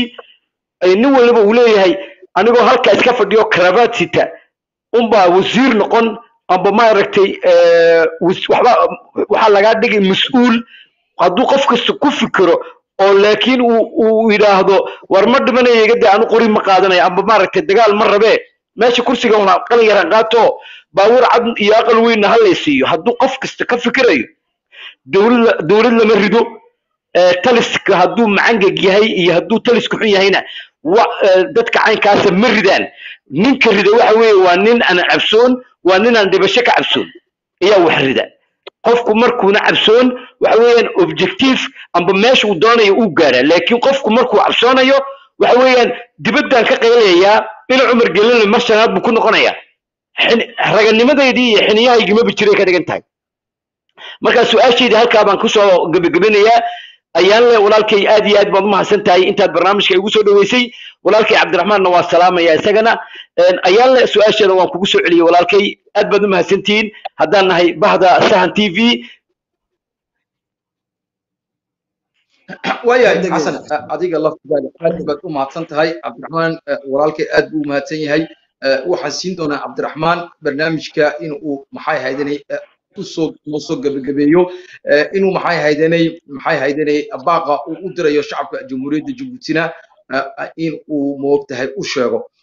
intanan aan siin walaalkay aan siin maxay haydanay mikrofoonka ama ku soo dhaweyn waxaan rabaa marka ugu horeysa shacabka jamhuuriyadda Djibouti inaan aniguna sida xasan وما وقتها باقة ودر حويا أنا وحنا وجوه الرئيسة ولها جمهورية جيبوتي أدون كمال كاستأت كله شين سيبا ونقول جوب ده الشعب كجمهورية جيبوتي ده حسب كنول وحوي إن حي هيدني كتكتان وحلي هذا حي هيدني قال وقيل هبل با اس العكسي هبل واسماعيل عمر قيل العكسيه هبل با يسوي كله اسماعيل عمر قيل هبل با صدنا جروب كاسا اسماعيل عمر قيل العكسيه كون كلا صداسه رسولك صلى الله عليه وسلم نحريس كوركيسا عاتي waxa loo keenay carab oo sida aan maanta anagu aan ku jirno ka darab iyagoo saxaro ku nool iyagoo oo isqa qabsado oo qabiil isku dila isku faquuqa qabiil iskala moogta isku dila qabiil iyagoo oo kala sareyn leh adduunkana konton sano dhexdiisa adduunka meel kasta ku qabsadeen islaamku meel kasta aad joogto kugu soo gaaray adduunkana meel kasta way qabsadeen rasuulku sallallahu alayhi wasallam maalinta uu moogtahay uu gaarayay gobonimadaas uu gaarayay maxay ahaydeenay dadka inta leeg rasuulku sallallahu alayhi wasallam kelmad quraatay buu watay kelmadu la ilaaha illa allah dadka inta leegna uu ku qanciyay wuxuu ku qanciyay oo quraatay waxay ahayd waxa uu hayo ugu yeeray diinta buu ugu yeeray diintu waxay siinaysay xurriyad bay siinaysay xurmeyn bay siinaysay kala dambeyn bay siinaysay waxay siinaysay in laga baxo maxay ahaydeenay dumarka iyo waxaan jeedaa carruurta yar iyagoo nool la aasayo ayuu siiyay maxay ahaydeenay xaqooda wuxuu siiyay dumarkii xaqooda wuxuu siiyay qabiiladii xaqooda in qabiil la isku kala fuquuqo ayuu ka saaray maanta annagu inaan qabiil isku kala fuquuqno inaan maanta nin quraatay inuu nooga soo dhaadhiciyo haramuus uu nooga soo dhaadhiciyo aan isku kala fuquuqno adigoo oo maanta ni qof islaama in aad qofka kale aad ku fuquuqdid isaga maxay ahaydeenay qoomiyadiisa amba qabiilkiisa amba caynku uu eegahay waxa weeye walaalahayo oo waa kala qubnaanta maanta aan ku jirno waxa weeyaan walaalaha jamhuuriyadda Djibouti haddii aan rabno in aan guuleysano haddii aan rabno horumar inaan helno haddii aan rabno hooyada iyo aabaha iyo carruurta yaryar ee maanta jamhuuriyadda Djibouti ku dhimanaya ama dhakhtar la'aan amba gaajo u dhimanaya haddii aad rabtaan inaad u helisaan marka ugu horeysa inaad ka tagtaan qiila waqaala waxa weeyiin waxa maanta waddankeena dumisay قيل وقال وهو كوعان مالي ما تتلسك إسماعيل عمر قيل قيل وقال وعوي قف أنا أتقرنين هذا أدو دبقلين أنا أوجين أنا وحكو أوجين إن أنت حلقة صفر ستة تلاتي هبلي وحوش شقيا إستا هبلي إسماعيل عمر قيل العكسية أنا ما أنت إسماعيل عمر قيل لي ما أنت وحكيني دونا فرمك جمهورية جيبوتي amba in ay shacabka jamhuuriyadda Djibouti ay ka baxaan silaca iyo dhibaatooyinka maanta ay ku jiraan iyo xatooyada lagu sameeyo oo nin maxay ahaydeenay ka yimiday West Africana oo maxay ahaydeenay wadanka u dhal oo 7 sano dhexdeed wadanka ku noqday ninka ugu lacag badan Afrikada Tommy wax kasta la siiyay waxa taa keenay waqiila waqaala intaad adu walaalka aad iska eegisid ad walaalka eriyanaysid ad walaalka ku fuquuqaysid nin islaama oo walaalkaya قوميات كله ويان أم أفكر كله هذا أم هو قبيل كله أم هو عوي نكا ولالك ونكا وطنك كولا شيء نكا ولالك أنا ووطنك نكا أديك دفتيسة الوضعنا إنسان مركا ولالها يو وحلاها هاي وإن تكون داشان من المدينة إن تكون داشان من المدينة نوح وورثة إن هو قيل وقال كتكتان هب الباصاصة يهب الباصاصة أنا جو حبنا جمجلين معايا هيدني نكا وحقادين جري ينمكا وحقاته أنا جو حنا خصي سمانتا سحركا لبعضها حركة يكادز نحفظ منه حولها يجينا ننقرأته وكنا حي يسقى فمليجيسة عروتيسة كوا يسقى كله يجوا إلهي عن مرنا بحسوسين يجوا دتكوا كنا حي يعني كنا ولا هذان دي بيجي أي قاتان أكوك الجوشان الدونكا قاس كله جوشوا هدي ولا هيو شعب جمهورية جيبوتي ما أنت لسين لها عروتة معايا هيدنا يجا بلا تعليمته عروتة يجوا معايا بلا بسكة عروتة جوريا لقوا هي بلا تعليمته ويدا الدياليز كمر كله سميه كل ما نيسا اللي هو الدياليز عبها يسووا ده جاري إندلا اللي هو يوري نختاره لولا يه مصاري وفي قصة عندها ما أنت موت معايا هيدنا يوعى يمد السعودية بدت كدوينية وحاس أردن ودن كانوا كجرا إلهي سبحان الله تعالى ونسيه ماشى أن الدنك كجنا الله ومل قالية الدنك ودم من الربا ما أنت وحنوب بهنا ولا هيو قيل وقال إذا كتبوا قيل قال نيك كتجوايو قيل وقال ودك مجعله قيل وقال نيك كتجوايو مرة بيونس بدل إماته مرة إسماعيل مرجلين وجوه تلسك إنه وجوه إن النورش كجرم كولا هيو waxa ay gashay shucuur kale gooniya sababtoo oo mar wal oo aan sameeyno wax amba la sameeyo wax amba dad kale ay sameeyaan amba kooxo kale ay yimaadaan waxaan leenahay hebel waxa siiye hebel kale waxa siiye dawladda waxa kooxda waxaas weeyaan qiila waqaala inta lala soo fariisto maxay yihiin shaashadaha inta meelaha lala maro ayaa dad lagu cambaareynaya dad lagu caayaya inigoona waxba ku arkin inigoona ogeyn alla haddaad ogtiin oo aragteenna maanta maaha maalintii aan ku hadlayna waxa maanta waa maalintii muqaddas inaan isku imanno qalbigeena isku xaadhanno in aan maanta raggaasi hadday tahay kuwa maxay leeyahay CNTD-da hadday tahay kuwa CNTD-da inta iyagu isku yimid maanta sameeyay in iyaguna ay noqoto ay saameyso ay xisbiyada mucaaradka isku keento inay isku keento nin walo reer Djibouti si loo dhaliyo waxa la wada doonayo waa nin quraate waxa wadanka jamhuuriyadda Djibouti deefkeeda iska haysta ciidan hadday tahay wax walba xoogayga lagu isticmaalaya ee maanta ka dhigaya caruurteena waa fuad baa ugu dambeeyay waa gabasa ugu dambeeyay caruur yar baa ogoomo u noqon doona u dhiman doona dumar baa bilaa moogta ka maqan yahay seegoogi oo ku jira jeelalkaas waa imisa laga soo qaaday yuuki imisa lagu dilayaa friid baad ku jirtaa waxaad ku jirtaa MRD waxaad ku jirtaa maxaa IDG waxaad ku jirtaa qoladan waxaad la hadashay bukaacad u qanacday telefoon u dirtay waa maxay waxani قيل وقالوا إلا قلت أنا يجي قصو بالجميع الشعب الجمهوري جيبوتي والله يوم آدي أدبر موتا أن يجي على هاي حنون باهن هاي إن كتب له قيل وقال عبد الرحمن كسر دبو أنا قو موتا شعور تدويني رايك عدي وحن لها أدي قلنا إن الشعب الجمهوري جيبوتي الله در ترتيب أنا دوش يكتيد محاي هيدين هي يجنا لبدبون حدات شغدي نيات سمسين يدقى يجنا وح اللوجب بهاي هاي وحدات كتين والشعب الجمهوري جيبوتي كلي اسماعيل عمر قال لي ومدعوينها جمهوريه جيبوتي والشعب جمهوريه جيبوتي السلعه كلهم شعب كاس ادمانته فكرتين عديتها ايدنك وموقتها CNTD اما عديتها CNT اما حزبيه معارضك اما nin kasto halgamay oo rabo wadankaasi in la helo siyaasad hanaan wanaagsan maxaad ugu baaqaysaa shacabka jumhuuriyadda Djibouti Wallahi horta ayala waxa ka shacabka je suis d'accord avec tout ce que tu as dit franchement en tant que Djiboutien patriote alors pendant 30 ans waxna halban baan ku jira je n'ai pas baissé les bras maantana waxaad sheegay sidii waxa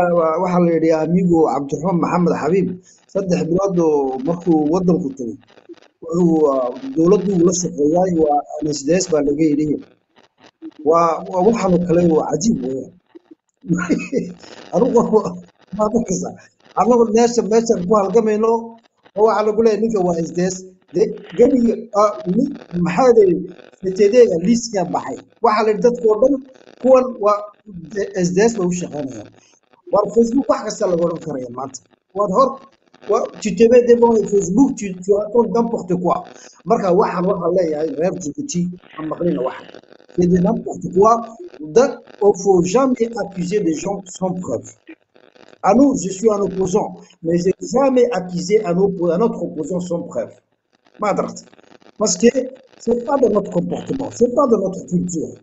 Wahan horta haliskadayo.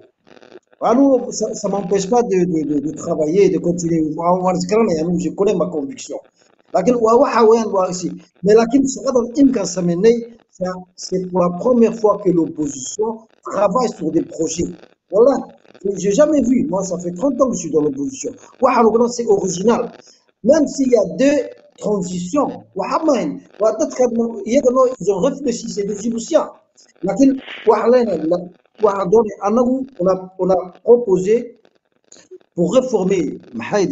le pays projet économique et social Bajira donc c'était un projet des institutions pour réformer les institutions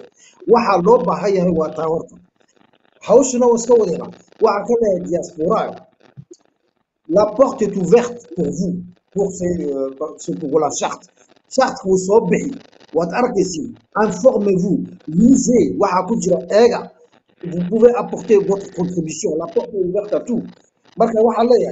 On a besoin, il y a des gens qui nous soutiennent en Amérique, au Canada,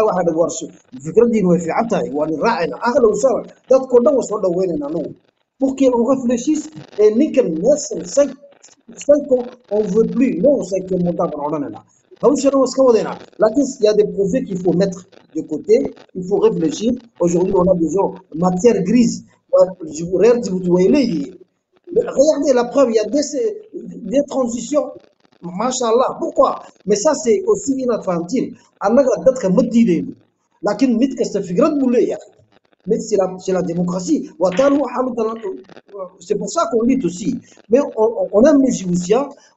on peut trouver une solution. On a des dialogues, on a des contacts entre nous. Mais il ne faut pas croire qu'on est notre seul ennemi, c'est Ismaïl Omar. Nous, on veut dégager Ismaïl Omar.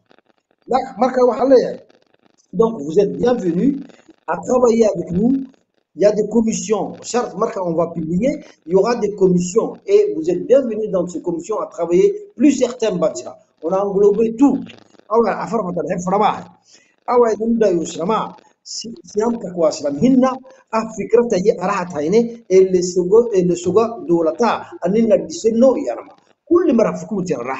Nama c'est de un qui joue sur la table. Où sont fikrato non fikrato? Toi, je voudrais qui va juger, qui va juger, c'est le peuple qui va juger. Quelle est la meilleure transition? Laquelle c'est finalement qui va décider.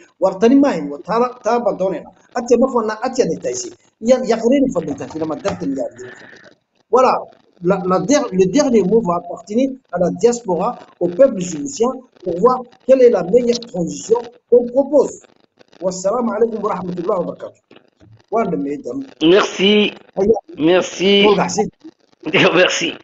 Merci Abdurrahman. aad baa u mahadsantahay. aad baan kaaga mahad celinayaa haddaan nahay bahda Sahan TV. waxaan hambaliyanayaa bulshada Djibouti meel wala joogaan. waxaan leeyahay ciilka iyo dhibaatada ka kaca. doorashada kasta oo ka dhacaysa dalka Djibouti waad ogtihiin. doorasho markay dhacayso doorashadu waxa loo qabanayaa sidii nini dili lahaa, sidii mishaarkii niga goyn lahaa, sidii jeelka dhexe ee gabood amba maaragtay xerada nagaad ninigu guri lahaa oo nini leey lahaa. xorriyadiinii, dalkiinii, mustaqbalkiinii, wanaagiinii, sharaftii reer Djibouti yaa loo baahan yahay inaad soo ceshatiin bulshada Djibouti. waxaan halkan baaq uga soo dirayaa dhammaan reer Djibouti oo dhan. waxaan leeyahay ilaahay ha niga dhigo sanadkaasi sanad aad iyo aad u khayr qaba. waqti fiican ilaahay ha niga dhigo. ilaahayna cadowgaasi inagu habsaday amba dhibaatada inagu habsatay ilaahay ha niga qaado dadka reer Djibouti. waxaan kaloo baaq u dirayaa bulshada amba maaragtay ragga amba maaragtay haweenka ka hawlgala Sahan TV dhammaantood iyagana waan u hambalyeynaya. waxaan leeyahay intaad shaqadii ka maqnaa ku jiray fasaxa missionga aan ku maqnaa kadib dadkii shaqooyinka waday iyo barnaamijku iskaga daba dhacayay aad baan iniga mahad celinayaa. farsamayaqaanada maad aragtay Sahan TV ee soo daadihiya barnaamijka codadka sawirada iyagana aad baan u hambalyeynayaa. ma iloobayo walaalahay, aad baan idin salaamayaa. waxaan kaloo salaamayaa Ayaanle Ismaaciil oo aad iyo aad isagana aan u hambalyeynayo oo barnaamijka intii aan ka maqnaa oo dhan garabkii buuxiyey. qaybtii aan galayay amba waqtiyadii aan galayay isagu buuxiyey, kaalin weynna ka soo baxay. isagana aad baan u hambalyeynayaa. waxaan kaloo u hambalyeynayaa bulshada nala soo gasha ee qoomiyad kasta leh. iyagana waxaan leenahay kusoo dhawaada barnaamijka Sahan TV. cid kastay u furan tahay,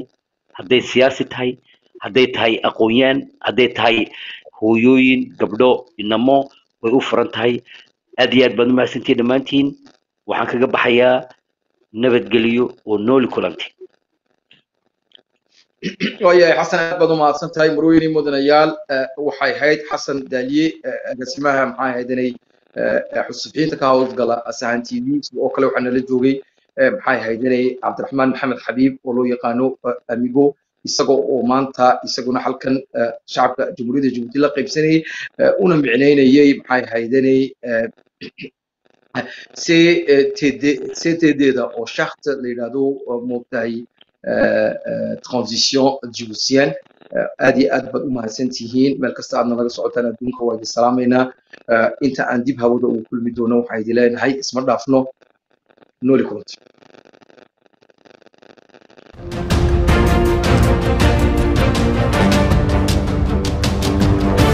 goob walba iyo goob kastaba ku xidhna uu telefishinka caalamiga ee Sahan TV uguna kaalay warar hufan. sahan TV